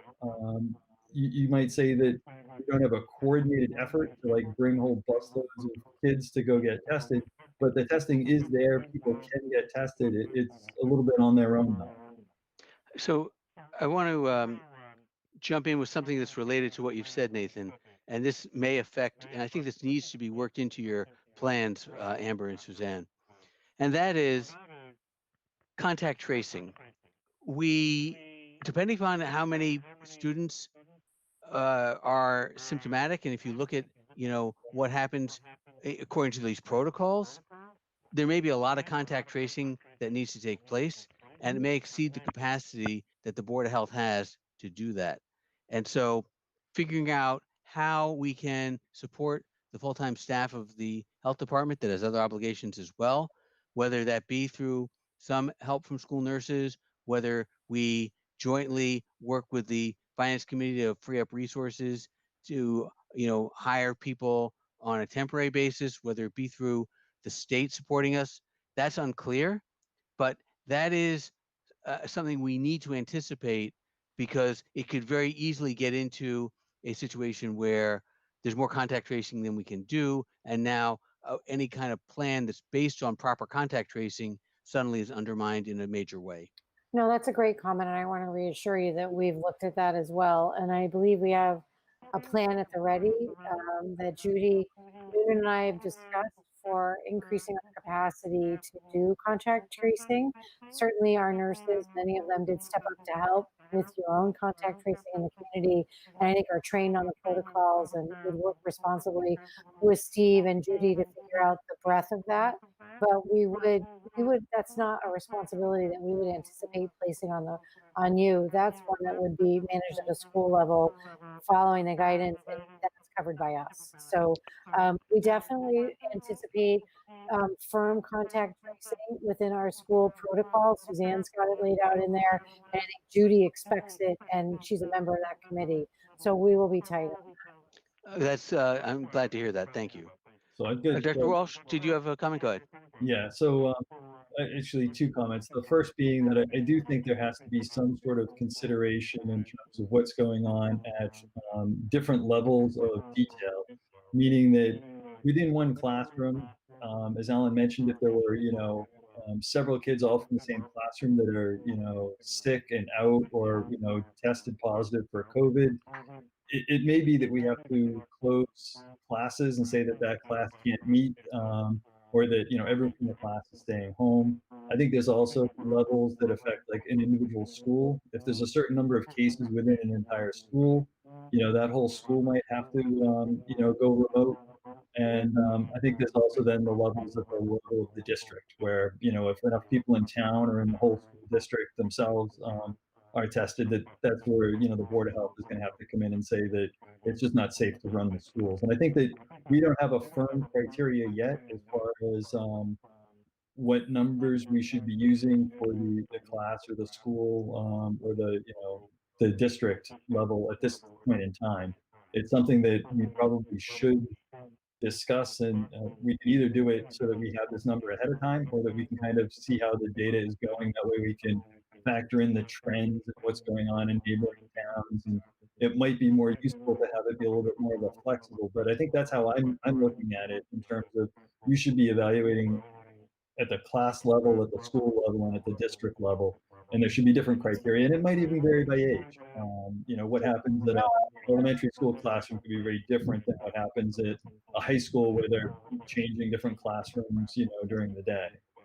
Yeah, and there's some links there that show different scenario protocols for that, but certainly two comments, which is it echoes what you and Dr. Ehrlich were saying earlier. We want to have strong data collection and transparent data collection across schools at that granular level, and that we would then be working with you to have some general ranges of ways that I think will evolve around when we would say, okay, this class closes, this building closes, we're going to shift all remote for the district, or the high school needs to close for a full 2-week cycle and go remote, but the other buildings can remain open. Like, we anticipate all of those as moving protocols to respond to the data that we receive. And I think that's where, in collaboration with you, we will take some of the guidance, as you've mentioned, Dr. Walsh, that the state is pulling together to give people some general benchmarks of guidelines, but that has to be weighed against your expectations and ours as a board as well, meaning the school committee as well might say, well, we want to take a higher standard. Like, initially they came out and said second grade to 12 in masks. We said pre-K to 12 in masks because that was going to be the Westborough standard. Again, each district has to say what's the quality of work that we feel we want to do. And we would refuse the 3 feet and pushed for the 6. So again, we'll get guidance from the state, but there's the school committee standard, and then the approval and data checking with you as medical experts to give us guidance. Yeah, So, no, I think that that's exactly right. I think that there has to be that balance. I know it's getting late. I've got one other question, if I can, Alan, and that's when kids are being quarantined or sent home and not allowed to return because of a close contact, and you've got large numbers out, and they're only meeting every other day of the week. It could be that, especially more at the high school level, if there is, let's say, one class where, an English class that got sent home and everyone in that is now no longer able to attend, they're going to miss, let's say, their science class for 2 weeks potentially. And unlike situations where you just have an individual kid that like broke their leg and is out for a couple of weeks, this is now could be affecting large numbers of students all at the same time. And it seemed like some of the quarantine plans that were laid out and how you're handling on it didn't seem like it's fluid enough between the different transitions of kind of remote and full, or hybrid, where if the school is operating in hybrid mode, but some kids need to then shift to remote because of the quarantine, it seemed like they might be left out. So certainly that's an instructional question, and I certainly respect you asking it. I just want to be reassuring around the other protocol pieces of it, which is it might well be that if you have a class or a section that's quarantining, and that's why the responses are individual, we as a district might decide, Brian might make a recommendation that he would rather, the school move remote for a cycle, uh, um, or for example, if you have a series of kids quarantining, let's just go back to your original example, because they were exposed or were waiting for results or because they were sick. If they're sick, they need to get better, and we're not going to be giving them work. If they're out, we have a whole regular routine that we use with students all the time for managing them when they're out, providing work, helping them catch up. And that's a routine that our faculty knows well, but it can only be managed against a certain percentage. So that's where the educational responsiveness might be. There's nothing calling for us to shut the building on a illness protocol from guidance from the Board of Health, but we're going to make a decision because of a management decision instructionally. So I think there's several things at play. Like you had commented earlier when you were talking about SATs, well, wait a minute, the school might make a move to close, but there's no protocol at the town level for it, so other activities would go on. That might be true, and I think that's the way we're coming at this, which is stabilize a set of practices, move into the school year, and then respond to the data, working with you collaboratively in our school committee. So I want to, do you have another question? No, actually, I think Amber's been very, very patient with us. I appreciate her time. All right, so I would like 2 things. First, I want to just turn to Amber and Suzanne and ask if you have any questions for the board. I know I had seen some, I've had some dialogue with Steve during the week that some questions have come up around certain situations. If you have any questions where you feel like you would like the Board of Health to particularly weigh in, now would be a good time to ask. And then when you are done, I'm going to ask the board. I see Dr. Hashmi has another question, but I'm going to ask the board to endorse your plan, or at least take a vote on that. We'll see if the board agrees. But I think that would be a good outcome of this meeting, is if you come away with an opinion, yay or nay, on the quality of your plan from the board.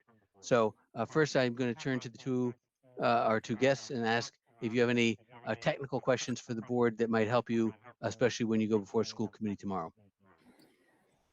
I think, and Suzanne, feel free to weigh in. I mean, I think the most important technical question would center around making sure that Steve has looked at the data collection that we think is pertinent to help you guide us in making decisions, and we want to get a confirmation that you feel like that's a good set of data. Were we missing anything? And then secondly, I think the conversation I anticipate coming out of people that are listening to this would be that they're going to want to see some general guidance on what we think those benchmarks are, even though they're fluid and not rigid. And I think the onus would be on us to maybe work together with Steve to kind of come up with a draft of that. And I'm not quite sure where that goes. So those are my two. Suzanne, do you have anything? No, I think, once we share this revised plan for if there's a suspected case, symptomatic case, diagnosed case, Steve, I know Judy's been in, frequent contact with you, but just to give it a double check to make sure that we're not missing anything. And I think also just as we go through this process, obviously we're going to have to adapt to the situation. So anytime you see that something needs to be adjusted, just give us a heads up and we'll figure it out. So if I could jump in, Suzanne, and maybe some of this has been taken care of in your revised, but there were a few questions. I'll just throw them up to the board so that they can. So the first thing was advice on masks. And it goes on to say, looks like bandanas and gaiters are being shown not to be very effective. Does the Board of Health think we should recommend cloth or surgical masks for staff and students? We did revise, we put a note in there about, and so you can give us your feedback on that. Thank you for bringing that up. Saying that both staff and students that that gaiters, bandanas, and cloth masks made of fleece were not considered acceptable face wear. And that if you have a cloth masks are okay, but we recommend that they're three layers, or you can have, the typical disposable hospital type mask that you can get. So if you have any feedback about that, that would be helpful. So I don't know if either of my colleagues want to comment, but there was a study that was recently made the news on this, and I read the paper. And to be fair, this was looking at when people speak through these various types of masks, they were taking images on a cell phone that were highlighting the droplets. And certainly the fleece masks seem to take large droplets and disperse them into small droplets and make things worse. Right. As regards to bandanas, they were viewed as about 50% effective compared to a cloth mask, which was more effective, or a surgical mask, which approached more than 90% effective at reducing the spread of these droplets.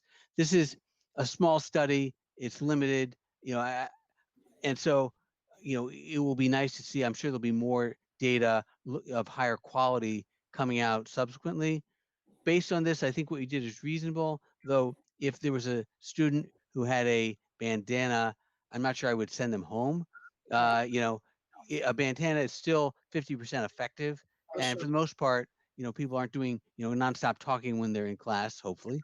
They're doing more limited talking. So that data is out there. Again, it's it's a small study, but it certainly got a lot of attention. And actually, if I can add, both bus drivers and at each school, there's thousands of extra masks. Thousands of extra masks. So no Great. one will be turned away from school for not having a mask. And if it turns out that a family is, unable to get a mask that we feel is safe, we would provide that for them.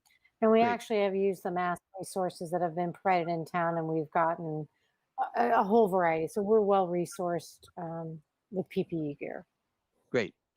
Steve, you had a few others?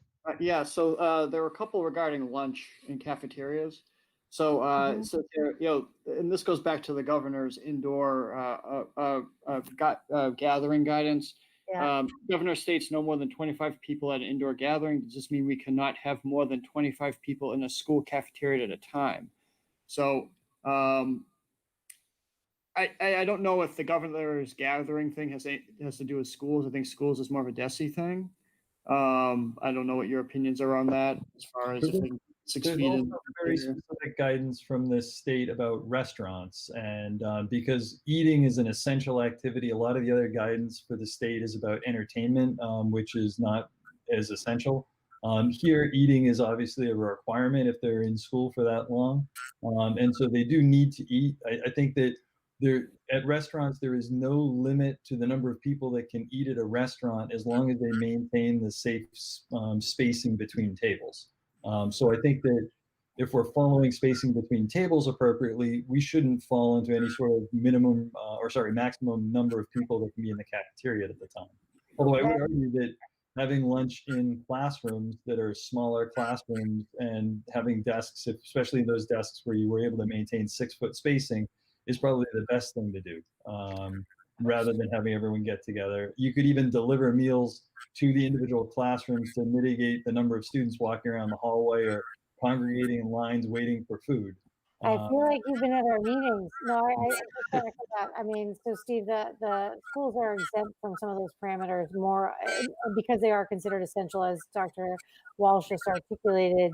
At the same time, the design of our protocols for lunch implementation are to utilize spreading kids out so that they are, at the appropriate distance and utilize cafeteria space at an allowable spacing.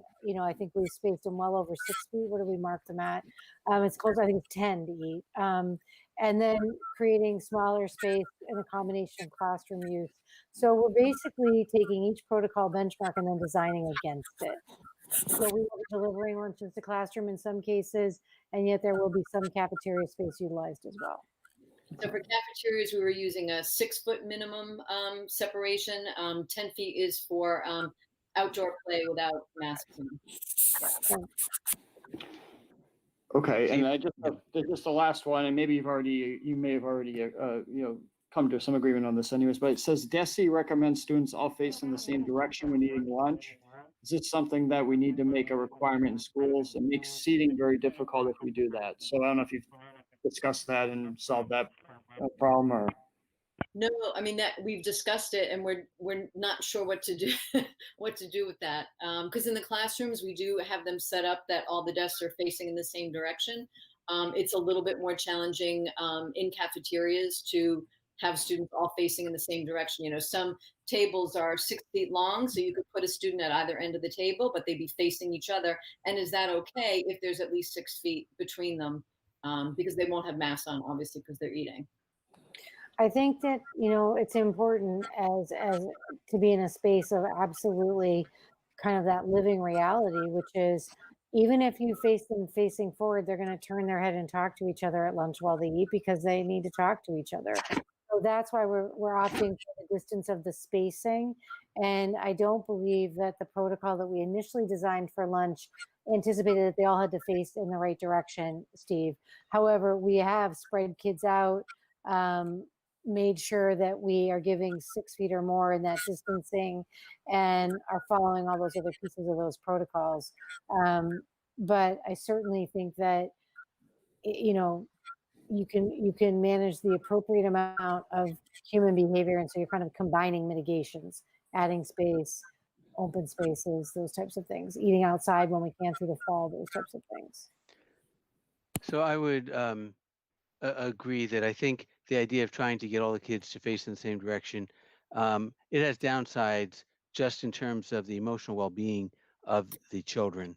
And I think that's one thing that often gets short shrift when we talk about COVID-19. We talk about it as if it's an infectious disease and nothing else matters. But it's a whole child that needs to be thought of. And, looking at peers, getting social cues from other people's faces. These are important things that young children and certainly children throughout elementary school and beyond need to be experiencing.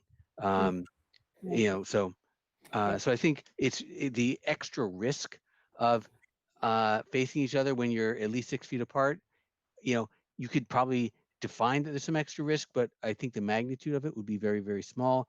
Again, for the added benefit of being able to see somebody, talk to somebody in a way that is normal. I agree.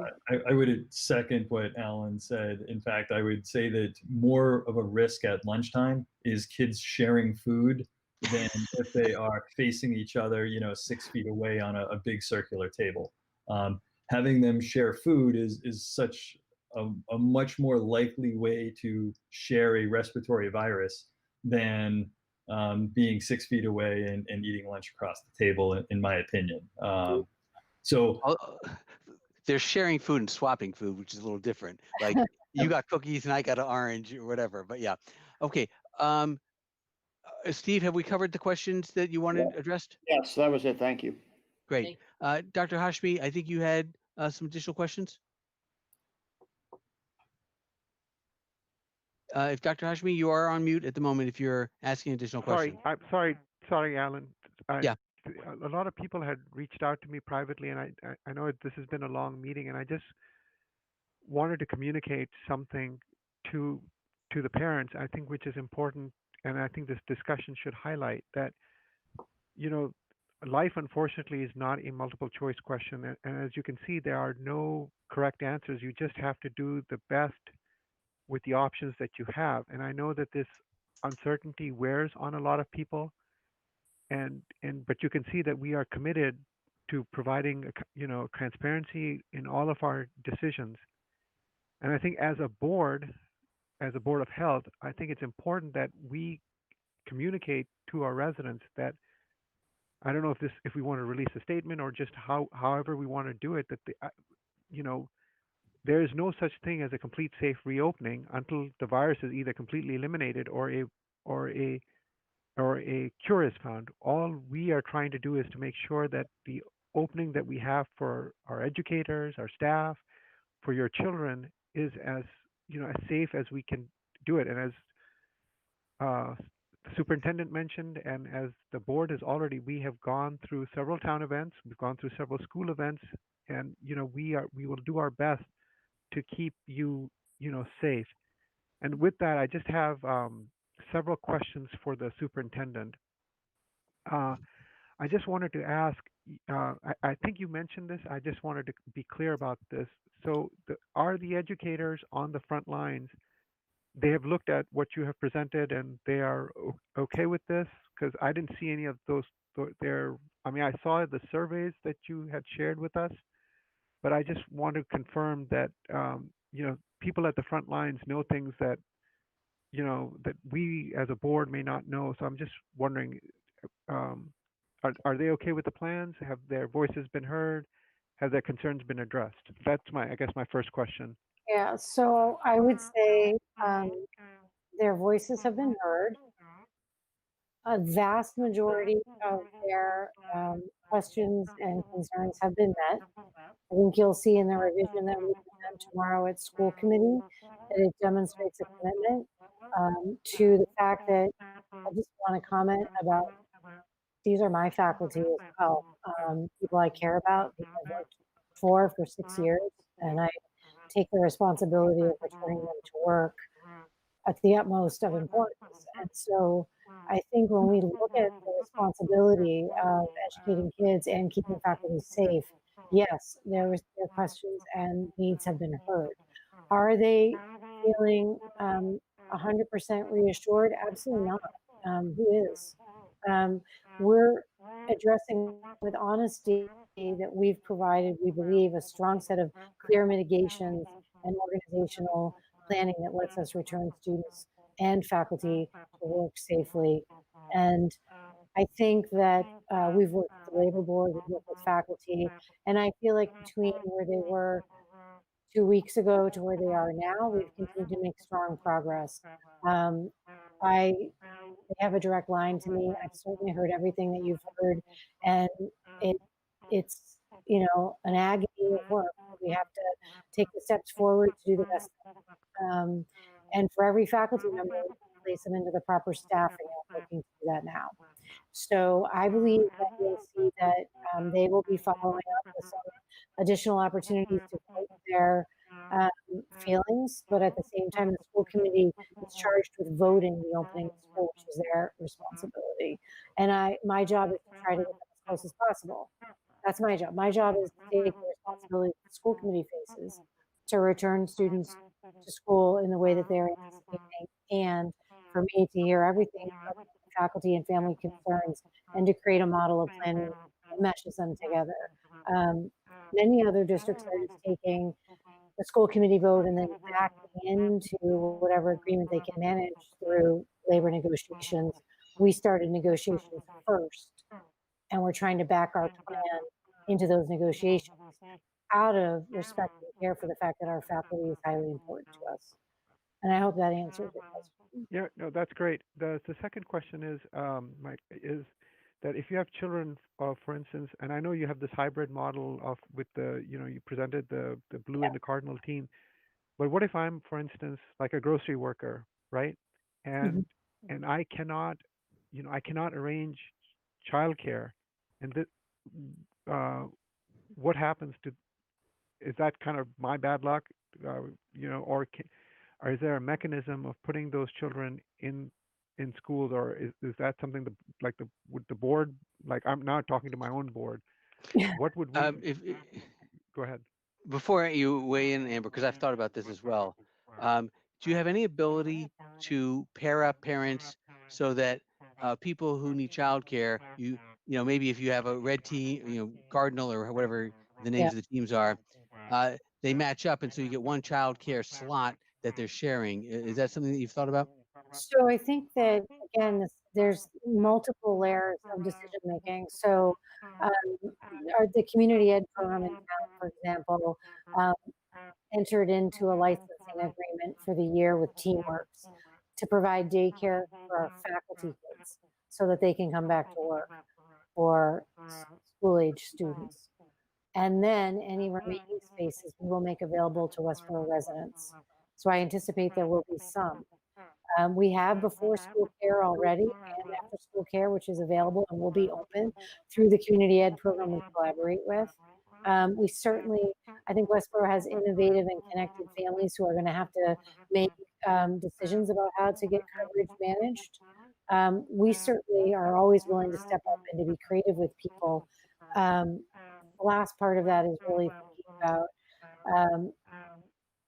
if we can come up with, there will be some students, again, I want to speak to some, it might be another question you have, Dr. Ashby, I don't know, but there will be a range of our most high-risk students who will be returning full-time to more days than other students based on their academic needs across a range of considerations.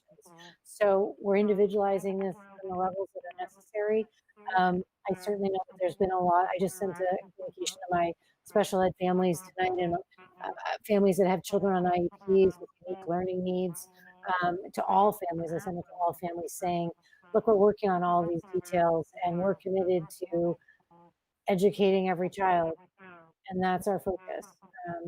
If we can manage these daycare, we're already pretty well leveraged more than other communities, that there's a community ed program that collaborates with us at an affordable rate. But if we can increase it, we will. And that's the best we can manage. So with this being a draft, I personally don't see any large problems with the draft in here. Alan, I don't know if you wanted us to take a vote on this or to approve it, at least in its draft state.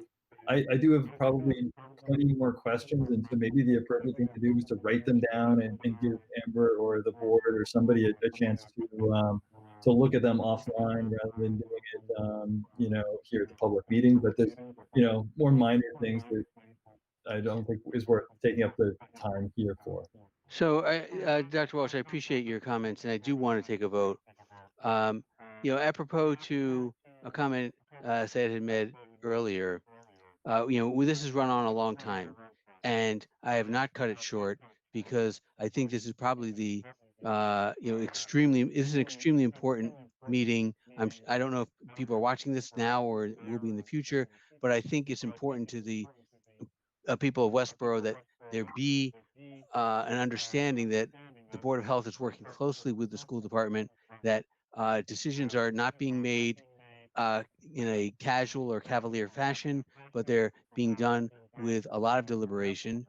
And I think, this meeting has, been evidence of that. And so, I appreciate your comments about additional questions going. I don't want to cut off Syed if he's got, maybe one or two more that are pertinent. one or If two you have a more. lot more, Syed, No, maybe just you one or could two more. Just two more. That's it. go ahead. Just one. The next one is brief. I know, and I know you're. Thank you for your time with us.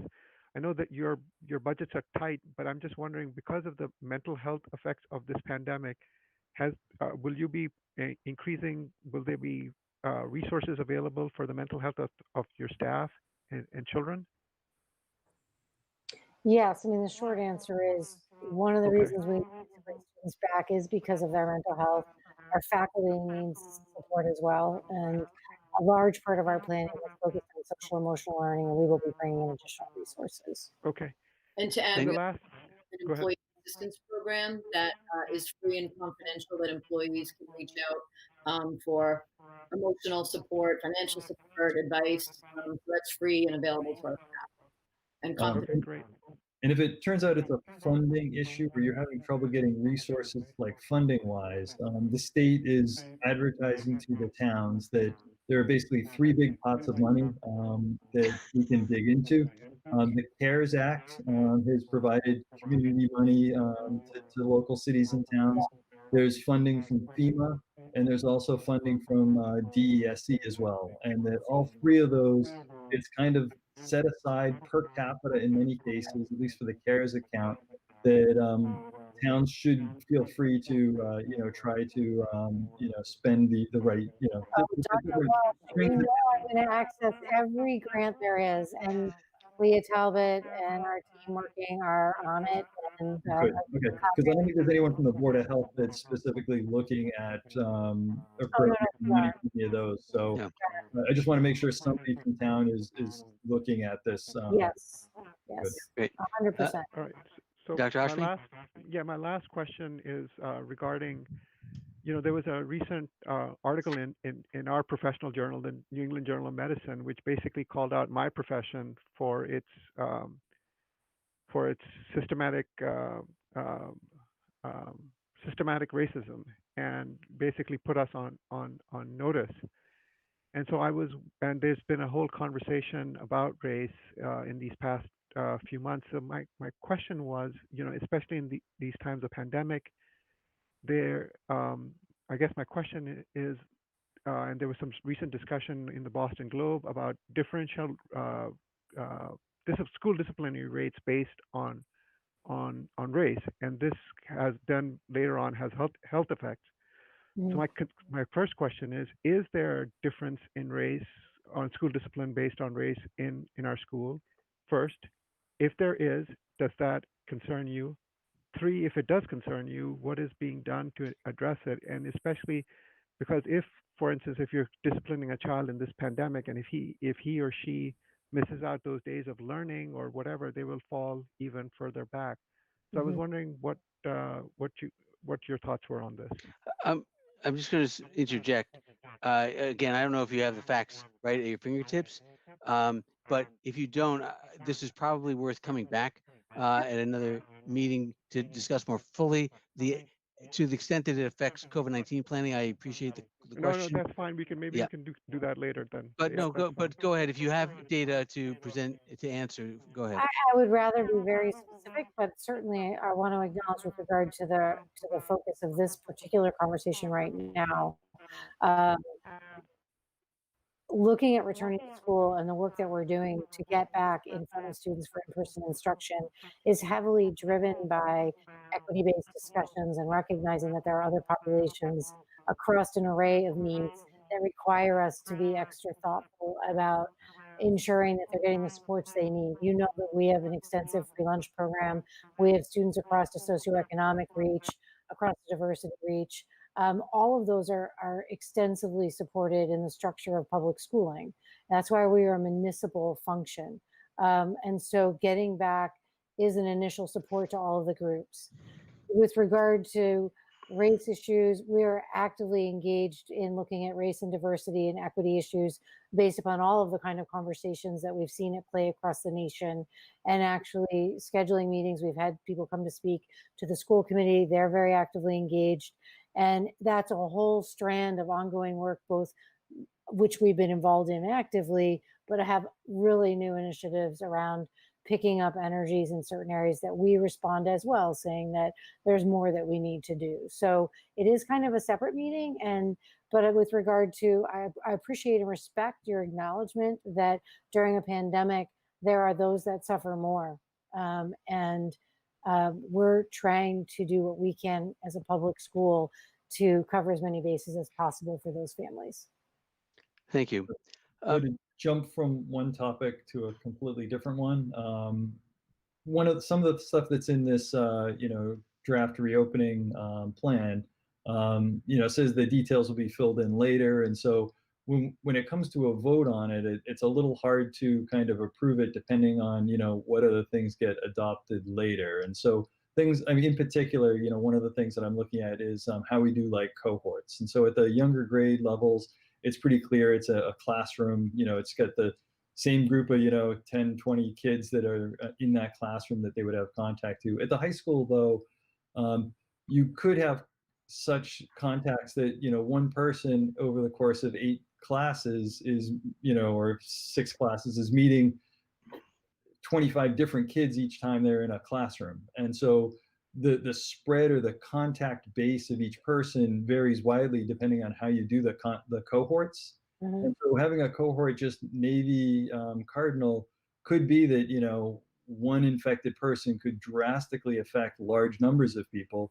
or you could do it such that the cohorts really are that the same kids track all in the same class, and it's the same kids that are moving from one class to the other. And without the details on that, it's a little hard to, kind of just give a blanket consent to that, the whole plan is good. And so, Alan, I wanted your input Yeah, first on So, what you're trying to do with the approval, Yep. and then maybe second some specifics from Amber. right. So I think, you raise some good points to which I would respond. It's a multi-layered approach. You have social distancing, you have wearing masks, you have cohorts, you have a variety of things being put in place that creates a mosaic of protection that is not designed to have no failure. It's designed to, if there is a failure, somebody gets infected, to limit the spread and mitigate the impact of someone being sick in school, and what does that mean for spread of the disease within the town. What I'm looking for, and I agree, you can't approve a plan that you can't see in detail, and so I'm not looking for that, but we have high level outline of what the plan entails. It entails 3 types of school opening, from full opening to full remote and a hybrid. It involves plans that involve mandatory masking and social distancing. And so what I'm looking for is to say something to the effect that this general approach appears to be a reasonable balance between safety and the benefits of in-person education. And that, and maybe our statement should include something to the effect of the importance of remaining flexible and adapting as new data emerges. But that's the kind of thing. If people on this committee are just not comfortable with, even the hybrid approach, then we should say that. Okay, so that's a very high level thing. I'm not asking an endorsement of all the details.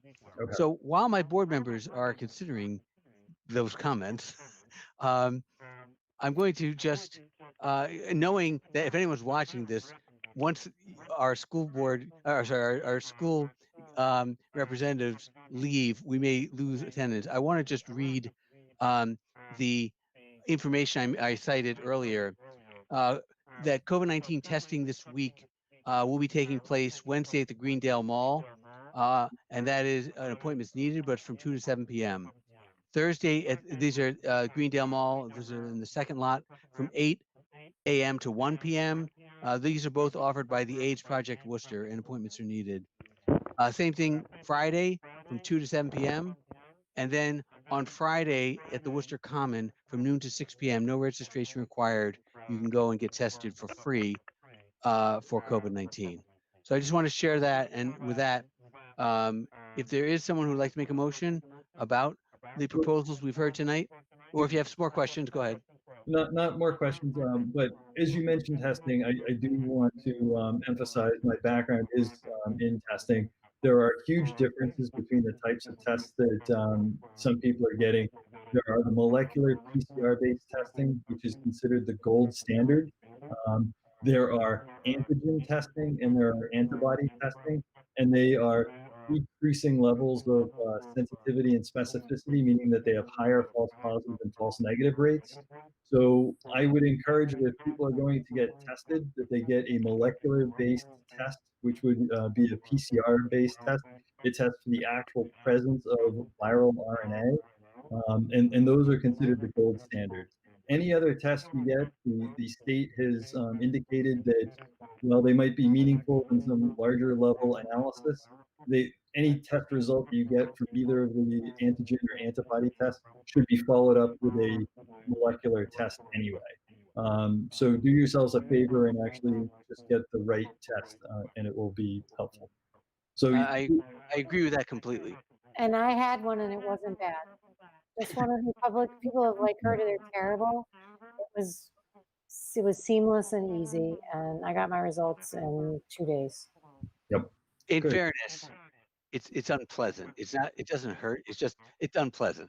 Yeah, it is. It's a little awkward, but it's doable, and it's no worse than like when you have a strep test and they stick that It is down. no worse than a strip test. I agree with that. It's just want to build wellness with people and no fear. So All right. I'd like to make a motion, a more broad one first, and maybe we can have a second motion afterward. And this is the fact that we have this three-tiered model with the fully remote, the hybrid, and the fully in-person models presented by the school department.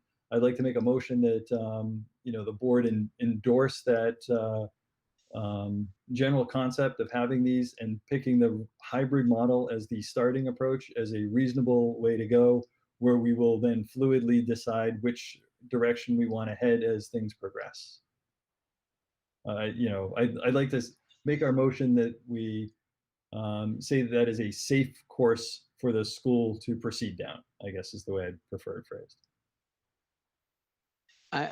Dr. Harshman, I don't know if you're comfortable seconding that. I'm happy to second it. I'll second it. Okay. I'll second it.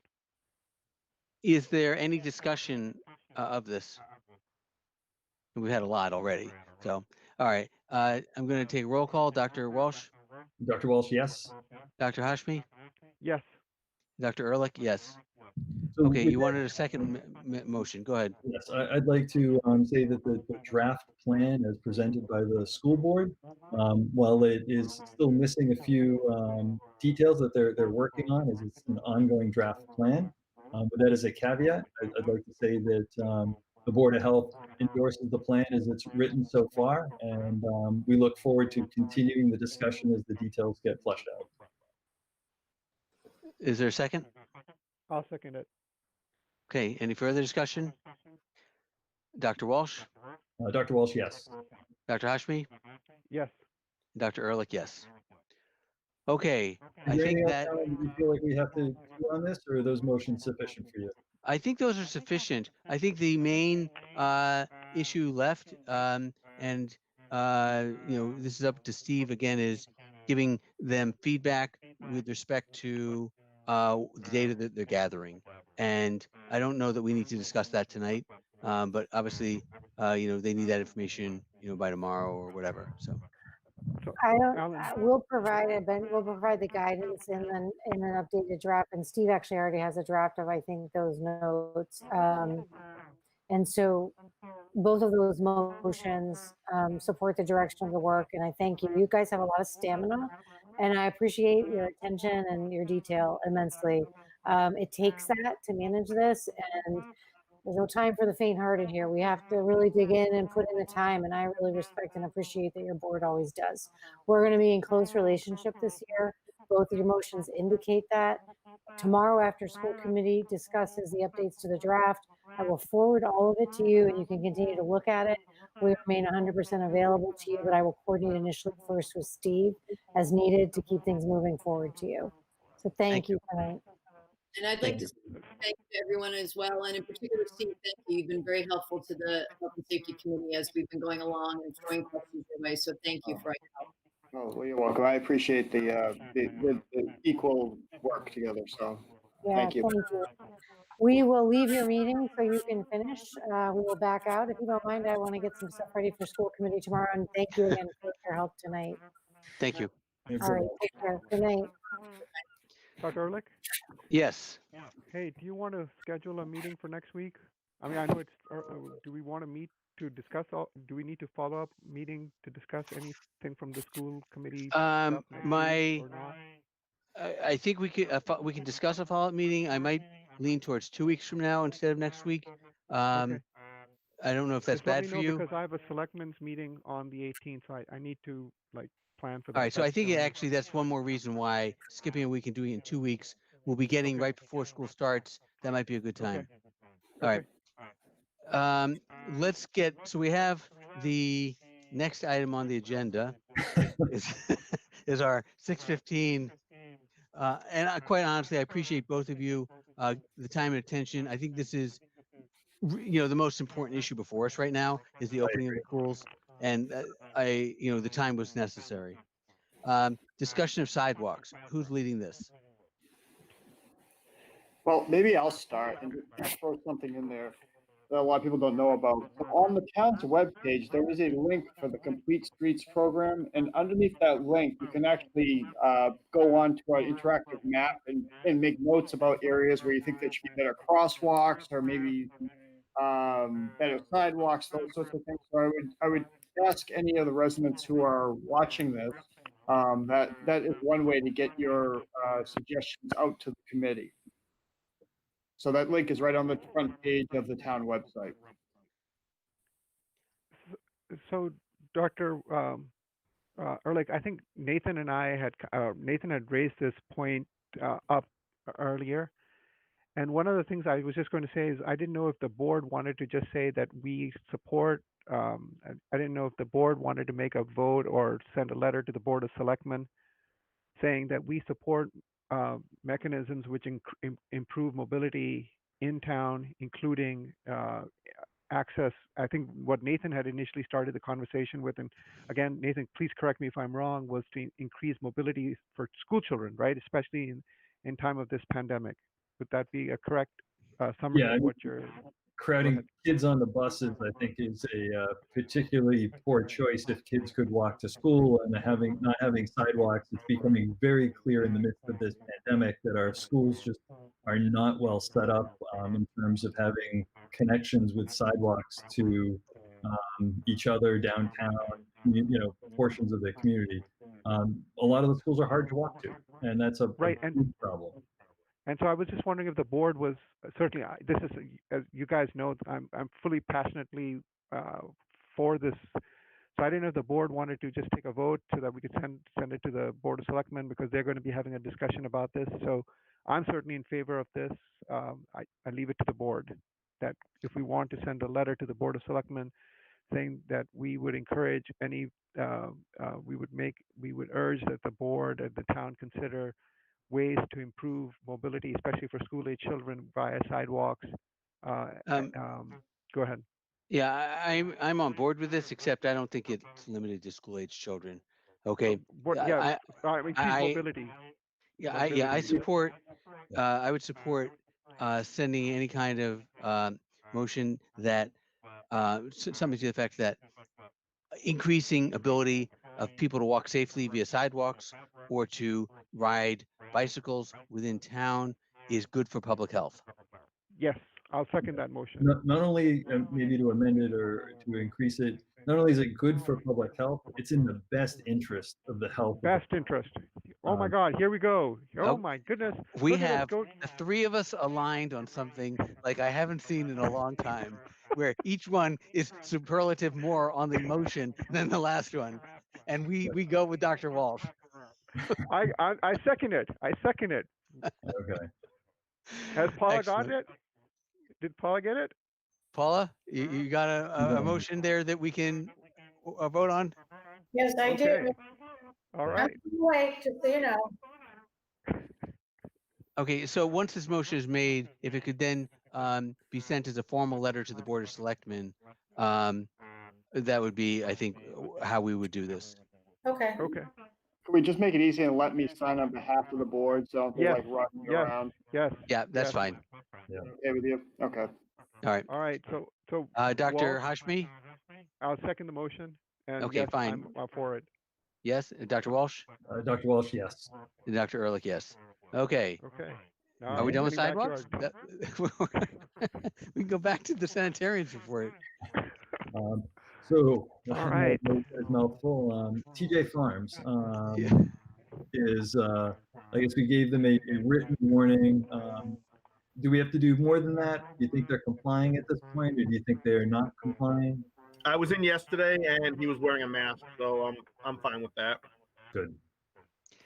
I had a question for you about BJ's.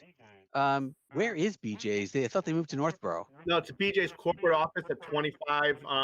Oh, that one. Okay, Yeah, up fine. there. Yeah. So Okay. the kitchen's been closed for months, and when the fire department was in, they saw some flies. But I told them before they open, they're going to contact me, and we'll be fine. All right, fine. I don't think I had any other questions. Any other questions for the sanitarian? No. I make a motion we we, approve it. I make a motion that we accept the sanitarians report for July 2020. Is there a second? All right, I'll Yes, second me. it. I'll second. Say it.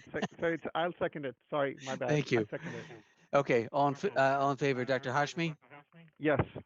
and Dr. Walsh, Dr. Walsh, yes. and Dr. Ehrlich, yes. All right, health inspector's report. I had. Oh, Mexicali.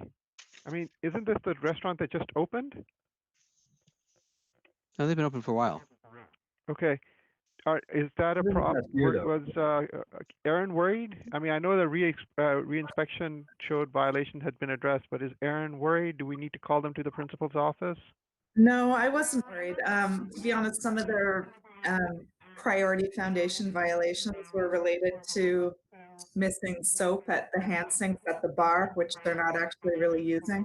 So, I mean, I did make them supply them again because they all do need to be stocked, all hand sinks, but with their limited access to.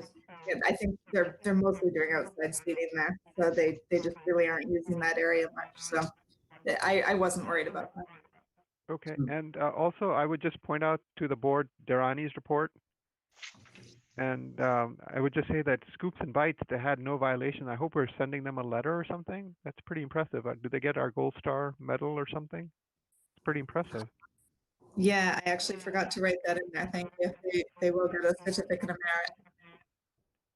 merit. So there's recently been some questions about bars and serving food and ones that don't serve food, and Cold Stone, or what is it? Cold Harbor.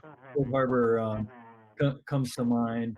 The state kind of went back a little bit on some of the rules that they had. It seemed like before it was you could just even have a food truck there, and that was acceptable, or you just have some hot dogs out there, and that was okay. They're now saying that they are going to be checking receipts, and they've got the ability to demand receipts from different bars to show that people actually bought and paid for food on the same tab that had the drinks. And I didn't know if we need to change kind of how we're doing our inspections a little bit to make sure that bars that are operating really are actually serving kind of full food, and that people aren't going there just to drink, they're actually eating while they're there. Well, I'm sure you heard the same thing I heard on the call, is that the ABC is going to be going out and doing some inspections. So I think, that's one way we could have enforcement, is if we thought there was a problem at a place, we could have them go and ask them to take a look. That was something new that from what we had seen before from the commission. So as far as us checking receipts and stuff, that's not something we're used No, to no, no, not doing. that we would check, but the state is now kind of authorized, like the ABC and some of these other groups, to be able to do that. We need to give our bars a heads up that certain practices that might have been allowed before might not be allowed now.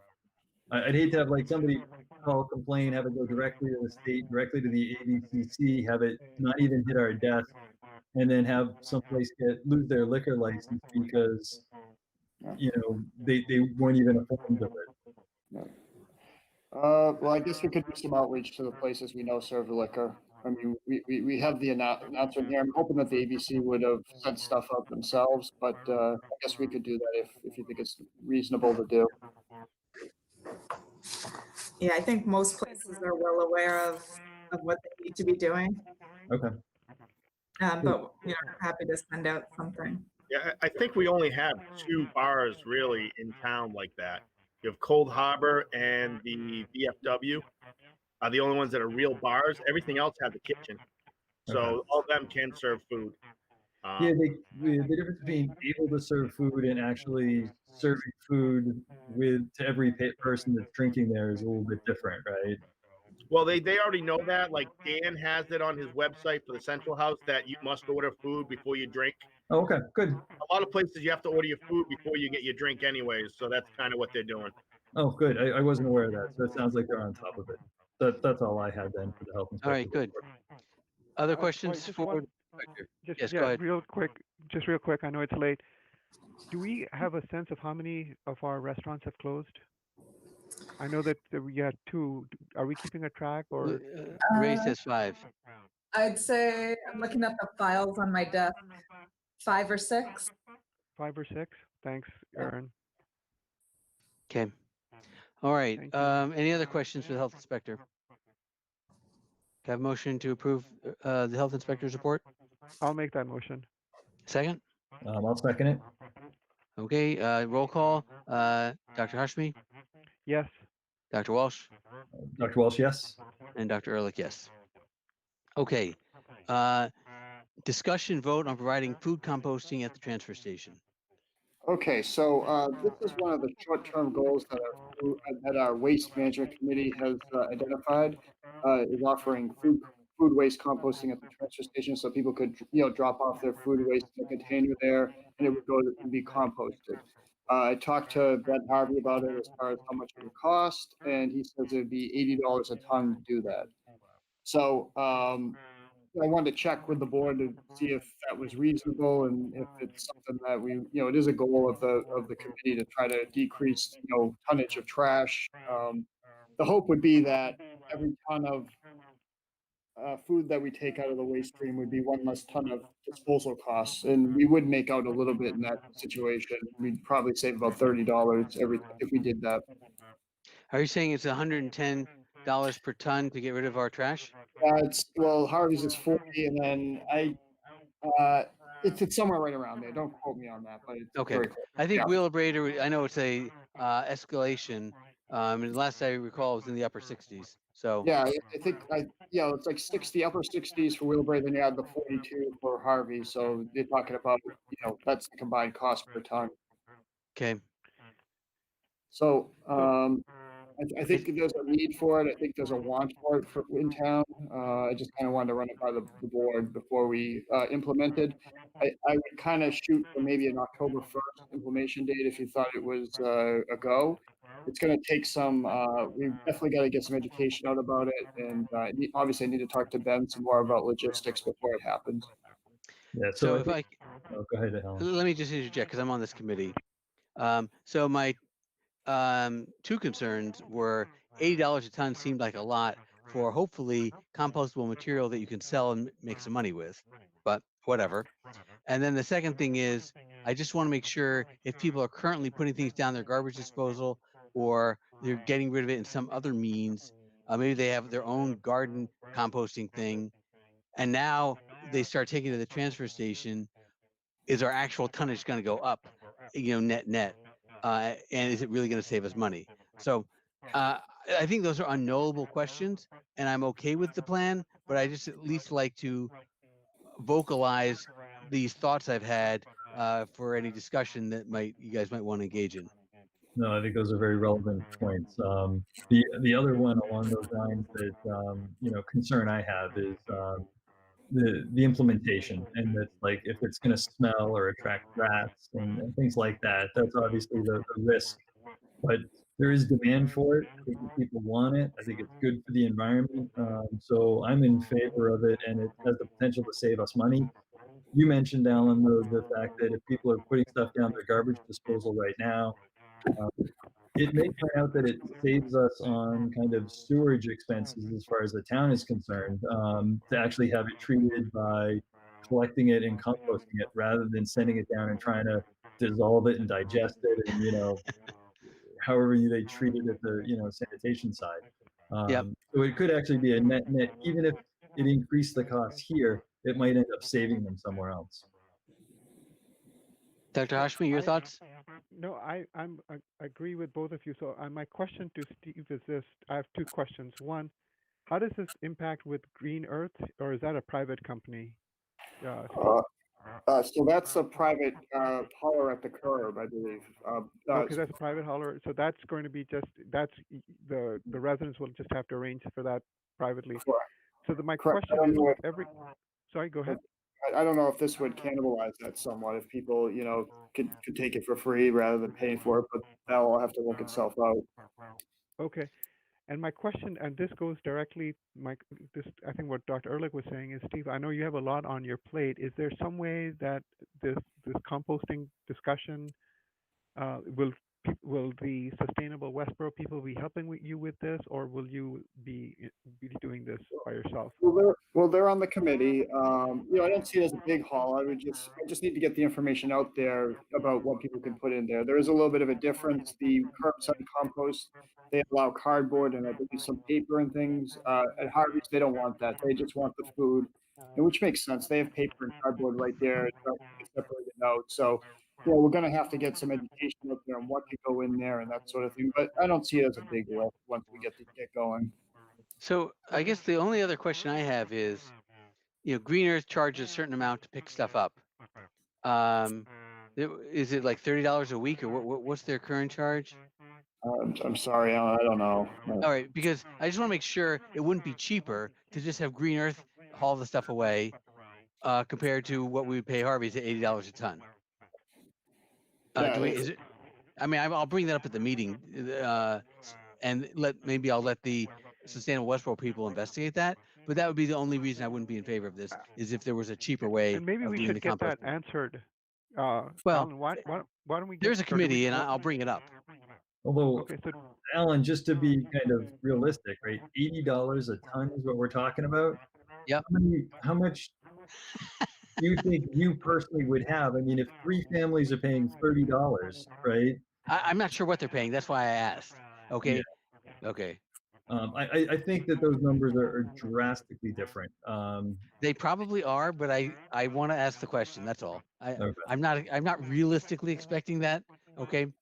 The other point I'll say is, yes, Harvey's already has a rat problem. I've seen some big ones there, but they're going to do this in a sealed container.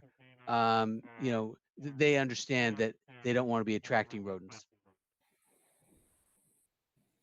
Good. Okay, so I guess we'll just take it kind of like that. The board's in support of it as long as it makes sense to the waste committee as far as the cost. Yep. Okay. Do you want a formal vote, or I think the sense of the board is fine here? Either way. the sense of the board is fine. Okay. We're all in favor of of the composting, and it's just checking, making sure there's a little bit of due diligence done. Okay. Actually, let's go ahead. I'm going to make a formal motion. Go ahead. The Board of Health is in favor of allowing or having composting at Harvey's. I'll as second part of that. our contract. Okay. I'll second it. Any further discussion? Okay. Dr. Walsh? Dr. Walsh, yes. Dr. Ashmi? Yes. Dr. Ehrlich, yes. Okay, so we can take that to the committee, Steve. Okay. All right, director's issues. Okay, so the first one is, and I wanted the board to put on this, so we're currently testing the beach every week, even though it's technically not open. Looking ahead, I don't know when we want to stop testing. Labor Day is usually like the end of the summer. Would you, and that would mean that we'd probably stop testing on the Monday before Labor Day, which is the 31st of August. But again, this is kind of a weird year. Is there any input from the board on when we should stop testing for bacteria counts there? I would vote for after. Can we do it after Labor Day? Because the thing is, the weather has been warm, and every time I go there, I see people there. I know it's a lot of it may be extra work, but this is a cooling off. Yeah, I School. Remind me every time. Steve, correct me if I'm wrong. In the past, the schools have started at this period of time, right? They started earlier, right? Schools are not going to start till later in September. We just heard from them, so I think a lot of people will be using this. So I'm in favor of going till Labor Day. Labor Day is late this year also, anyhow, so What day is Labor Day? 7th. Yep. It might be worth testing even after Labor Day. Do one more test afterward.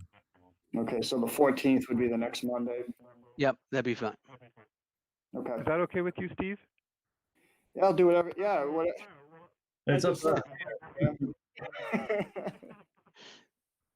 Yeah, it's fine. All right, Yeah, Fine. I think if we do the 14th, have that be the last one, and then we can be done with it for the season. Okay, all right. very good. The other point that makes this, and I'm just to reinforce, that makes this year different is even after school starts, half the school kids are going to be out half the time. Oh, that's right. That's sorry. No, they're not going to be out. They're going to be learning remotely. Yeah. It's not an off day. It's a remote day. I understand that. It's just in any event. But Alan and I are closer to remembering our school days than you are, Nathan. I'm not sure about that. In any event, next issue, Steve. Okay, so I had another call from Louise Ketzler, if you remember the name. She Yes. told you last year about the mosquito spraying, and she wants the board to take active measures to ban adult siding, not only aerial spraying from trucks. Her reasoning is that COVID is a respiratory disease, and we shouldn't be spraying from ground when that could be affecting people's respiratory capacity and sort of thing. So I told her I would ask the board if you wanted her on to hear this. I know we heard this a year ago. I don't know if anything's really changed as far as where your opinions are on this, but there was a request, so that's why I'm presenting. Okay. Any comments? I'll make a few. Go ahead, Dr. Nathan. Go ahead. I was just going to say that I'm glad that we are responsive to the people in town, that we do bring these issues up, that we do talk about them. So I'm in favor of kind of us having this deliberative discussion, and then even if we don't change our course of action, it is worth bringing this up. And So my thoughts are that although COVID-19 is certainly a respiratory disease, the rates are low right now in town. That the spraying is done in a way to minimize the time at which people are outdoors, and it has resolved by the next day, and that we know there is active problems with Triple E in the state. It's not as if this is no longer a problem. It's not just up in the it was up in sort of the northwestern part of the state. Now it's down in the southeastern part of the state, and I wouldn't be surprised if we get some positive mosquito pools near us before too long. I think we're fortunate that hasn't happened yet, but I think it would be a mistake to let down our guard with respect to mosquito suppression at this moment, given that in fact, I believe there's already been one case of human Triple E in the state. Steve, is that right? Plymouth maybe, or right around. Yeah. One of the, and they're actually aerial spraying there right now. They started yesterday in that portion of the state. And so my feeling is, in some ways, this is actually better. If we do it through the trucks, it's more controlled. And if this gets out of hand, we're going to wind up with aerial spraying. And so I think, for the concerns that were raised, this is probably a nice middle ground approach, is to continue with a limited attempt at suppression and hopefully avoid the need for more widespread suppression. Yep, I would agree with that. Okay. Is there anyone who wants to make other comments or perhaps make a motion? If not, then Steve, if you want to move on. Okay, all right. So we last month we talked about the bistro. There, you wanted Yeah. us to write up, so that was included in your package for review. As far as how the inspection processes have gone over the last 2 years or about 2 years, about a year actually. So I think the discussion was whether we wanted to call them in for a hearing, maybe to put them on probation, but you wanted a good detailed list of how things have gone over the last year. So that's included in that. You all hopefully have that. And Aaron can probably weigh in if you have any questions on that.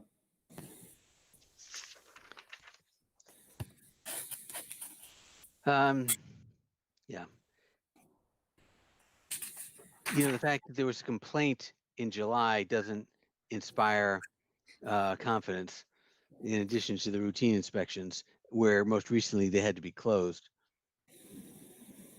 And You want we already had an administrative meeting this year with them, less than a year ago, because it was in 2020. I'm definitely in favor of putting them on probation, or at least calling them in so that we can formally tell them we're going to put them on probation. And I did talk to them about the possibility, when I met with them at the inspection, and they're hoping to be able to come in and talk to you all and tell you what's been going on. But. All right, so then I think we should have them in and let's have that conversation. Okay, we'll schedule it for next month. Yep. Okay. Yeah, go ahead. Okay, next thing, there is a letter that was in your packet from a student regarding, I guess, gathering with the schools, with a teacher and people. You've all seen this, right? Yep. I just put it in there because it was CC'd to us. I believe Amber got it. Obviously, it was addressed to Amber back in July. I'm just bringing it to your attention. It was CC'd to the board, so I don't know if you need to comment or anything, but.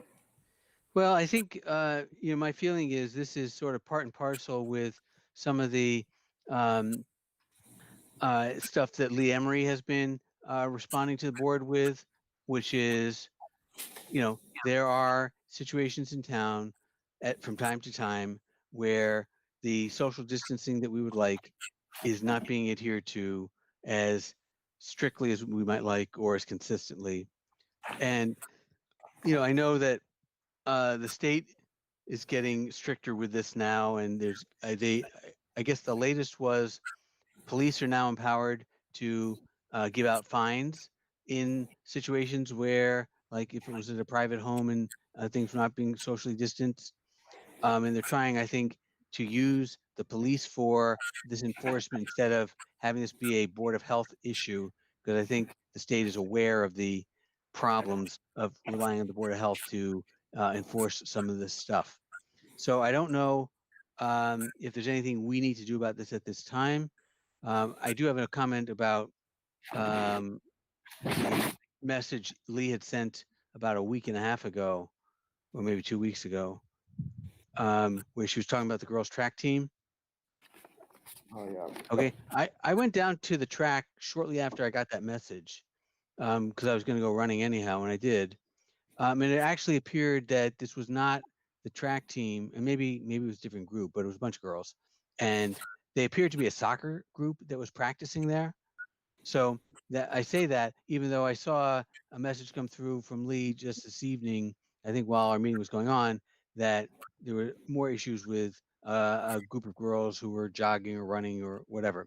So Steve, do you have more to say about this? I know Aaron, that first complaint that we got, Aaron reached out, and Aaron, please come on in if I'm wrong about this, but I think some of these group meetings are captain's practices where the coaches aren't even involved.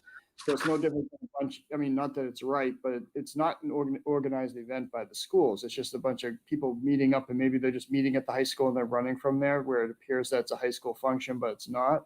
So not that it's right, but it's not like it's being an organized event by any adult or anything. It's just the kids doing captain's practices. They're getting together and doing Yeah. it.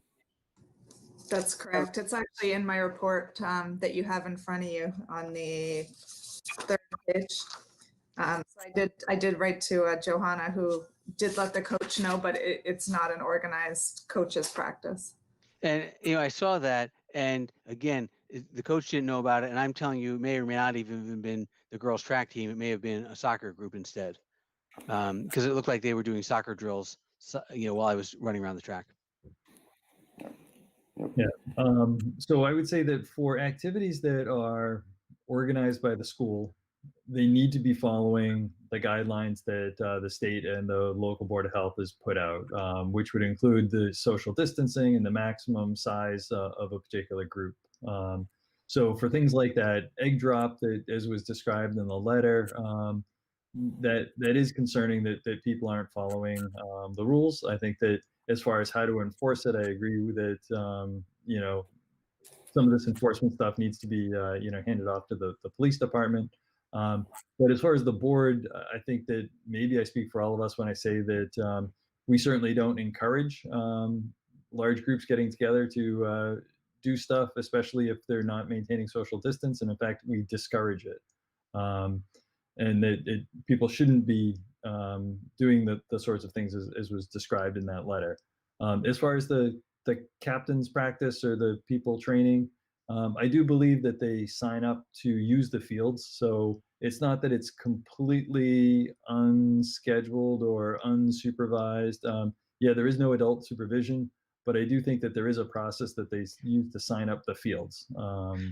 So some of this, what came through today was, people just running on the sidewalks in town. So Yep. I will also mention that, most evenings the pole vaulting coach is down at the field with people practicing pole vaulting, and they seem to do a proper job of the social distancing during those practices. So I like to say positive things, not as well as people come in for a lot of criticism. Yeah. For anyone listening, if you stay socially distant, you're much better off. Yeah. All right, Steve, keep going. Okay, staying on the whole athletic theme here, swimming in lanes. So I'm going to let Ray kind of handle this, but it's a question for the board. He can kind of give you the background as far as why we're bringing it to you. Okay, so we have 3 pools in town that are lap pools. They have dividers, and right now they were using one lane. Each lane was being used, but one person per lane because of a 6-foot distance in between the swimmers. I've now had people contacting me saying they want to put multiple people in the lanes and having them crossing. So one would be swimming up this way, one would be coming back towards the other side, and they'd be crossing each other. But they want to have like not just 2, but 4 because they want to do swim practice. I looked at the regulations, and they did change a little bit from June 9th. They went June 9th to July, I want to say it was July 2nd or something, when the second set came out. And all they said was that the swimming pools must adhere to the guidelines laid out under, whichever one it was. And it talks about social distancing of 6 feet. So when the lanes are only 6 to 8 feet wide, I don't know how we could have swimmers going opposite directions, expelling a lot of air while they're swimming, and not having them within 6 feet of each other. So I just wanted to know, I talked to someone from the state. The state sent me an email saying it's a locals have to make that call themselves. They like to dump everything back on us. I sent a very eloquent letter stating, this is what's going on. We would like your help in this. And they said, oh, that's on you guys. They said, they should still follow the guidelines of 6 feet. Now, as Steve will tell you, in gyms, you have to be 14 feet away because you're expelling so much air that's how they want to do it. So in pools, what's the change? That's what I'm trying to figure out, and I don't know where to go with this. So I wanted to bring it to the board. So I've got some comments, I guess. Go ahead. The pool itself is chlorinated, and the virus, if it is present, it's not going to stay in the surface or transmit as easily. A lot of people are blowing bubbles in the water. Some people do spray when they take their breath. They are expelling a lot. So there's kind of some pros and some cons. I haven't given this enough thought, but my initial thoughts are that, yeah, 6 feet would mean like every other lane, though, not just every lane. I mean, unless they're really wide lanes. I mean, you really should be going center to, from one person to the next person needs to have a 6 foot space. So initially, that's kind of where I'm leaning, is that, wow, that's every other lane. But I haven't thought about it enough to be sure that that's how I want to come down. So I'd have to go out and measure the lanes. I think the wise lanes are 8 feet. I think, and the outdoor pool are 6 feet. And then the indoor, well, the pool at the Westborough Tennis and Swim, I believe those are 6 or 7 foot lanes also. So you'd have to have someone swimming against this rope on this side and this rope on this side going the same way. And when they spun on the other side, then they'd be 6 feet apart. But yeah, when it first opened up, the Y was doing every other lane. And then when the new thing came out, they went to every lane. And I'm getting some pushback. And they're very not some of the people on the boards are upset at me on these swim boards are upset at me because I said, no, this is the way we want to do it. But I figured bring it to you and let you guys take the brunt of it instead of me. No, it's the right call. It should be, something like that that's not addressed in the rules should be brought to us. So, I mean, it wasn't on this agenda for you to vote on. I didn't know if in the next meeting I could give them more or less the decision.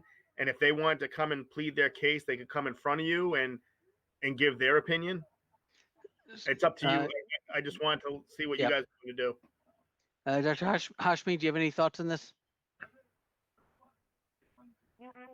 No, nothing to add. Okay, so my feeling is that one person per lane makes sense. That if pools that wish to have more than one person per lane, perhaps swimming in opposite directions, want to come and explain why they think that that's a safe way of doing it. Maybe they'll bring resources from pool organizations that have data, whatever. I'd be more than willing to listen to that. But on the face of it, it's unclear why we would want to have more than one person in a lane. So if we were to compare this to, let's say, the track and people running, what rules do we have in place right now about people? So let me address that question because I think it's a good comparison. The difference with the track is the track is much bigger. Okay, so if 2 or 3 people are in the same lane, first of all, with very few exceptions, everybody goes in the same direction. Okay, so the only reason you're passing somebody is because you're faster than them, and maybe you'll pass them every 3 or 4 laps or something like that. When you do pass them, it's very easy to make a wide arc. Okay, so all those things are different from the pool situation. In the pool situation, it's not that long, and for the length of time, you're going to go a certain distance, turn around, and immediately come in the direction of the person you have just passed. So there's a lot more frequent passing at a very close distance because of the dividers between the lanes. It's not so easy to just go out a 6 foot distance the way you can when you're running. So that is my biased comparison with running at the track. And so if somebody's pool lanes are 6 feet apart, like from center line of the lane to the next center line, is that too close to have one person in every lane, or is that acceptable? If I may, Ray? Yeah, go ahead. Yeah. Okay. I think it's acceptable because for the most part, unless you're perfectly matched, it's not like you're going to be swimming next to this person constantly. You'll pass them for a moment, and then it's more transient. When there's someone in the lane, in the same lane as you, I'm viewing that as because they're going the opposite direction, you're passing them much more frequently than someone who is swimming next to you, but at a staggered pace. I think you pass each other just as often, right? You do? That may be. But you would be further apart. You're further apart. Yes. Okay. So let's do that then. If we had our policy be that you have to have one person per lane, and if somebody has an issue with it, then they can ask to come before the board to explain why they want an exception or why we should change our whole policy. That's fine with me, because So according we to could do someone comes in and says, look, we get 12-foot lanes and we want to be able to put 6 people in a lane because they're actually making big wide circles. I mean, something like that could come out, right? Yeah, one of the reasons they told me they wanted to have the swim kids in there, and they were going to do like a chase where one person would start 5 yards behind him, another person would start 5 yards behind him. But then when they turn around, they're all passing each other again. So it's not like they're making one pass and getting out of the pool. They go turning back. Ray? Yep. Ray, what they could do in a situation like that I'd be comfortable with is you are doing a chase, let's say, but then you come back in the next lane or 2 lanes over. Yep. Yeah, because if they were doing that, if you took 2 lanes and you did it more of a circle, like a track, rather than a just turn around in the same lane, then you have your distance because you're in the next lane and not in the same lane. Yeah, that would be acceptable. Okay. I will pass that on. Thank you. Yep. Okay, keep going, Steve. Okay, getting there, sorry. We wanted to discuss a little bit of an enforcement problem we have in one of our establishments here in New York Deli. Erin might want to talk about this, but we're having a problem with we've had several complaints about mask use, and we've been there several times, and Erin, I don't know if you can kind of just update them on, your discussions with them. Sure. So between Ray and I think we've had 5 or 6 complaints, and each time that I've gone in, there's been, improper or no mask use. They do have one gentleman that works there that has a medical condition, so does not wear a mask. And we have mentioned that he shouldn't be serving the customers. That hasn't changed, and we just continue to get complaints about it. So is he serving the customers, or he's doing work that does not involve serving customers, but people see it so they complain? No, he's right. He's behind the counter. He's serving the customers. The last time I was there, the owner was also not wearing a mask. They just don't, they're not consistent. Well, they're consistently not wearing masks. Yeah. So I guess I don't know if it would be helpful to try to have them in before you to explain why they can't for whatever reason. I know we can fine, and there's a whole downside to that too, but I'm hoping that somehow we could, since they are food establishments, since we have a little pull in that situation, I'd really like to have the owner come before you at the next meeting, explain why they can't seem to be able to figure out to wear the masks. I think it's a good idea, Steve. We had the issue with Dairy Queen. Dairy Queen's not perfect, but at least it was addressed in a formal way, and there's no reason, if we're getting complaints, that we don't do the same here. Okay, we'll schedule them for September. Okay. And then last, I promise the last. So I will just let you know, the board, I will be on vacation from the 18th to the 20th next week, with very little internet service. So just to let you know. Anyways. Oh my God! Are we you're allowed to getting ask a any questions? vacation. I'm so You happy for will have you. no contact. We're not contacting him. No, can we're I not ask you- contacting you. You do not look at your phone. Take a vacation. Can I ask you a question about your vacation, Steve? Yeah. Why is it only the 18th to the 20th? Why isn't it longer? Just. Yeah. And Steve, Seriously. while you're on vacation? I'm going to be in the mountains, so I don't know if. Good. Well, this is seriously, my vacation, Steve, so He's going to be in the Well- woods. No one can hear him scream. Yeah. My own personal advice is things are going to pick up when school's open. So now's the time to enjoy a little bit extra and recharge your batteries.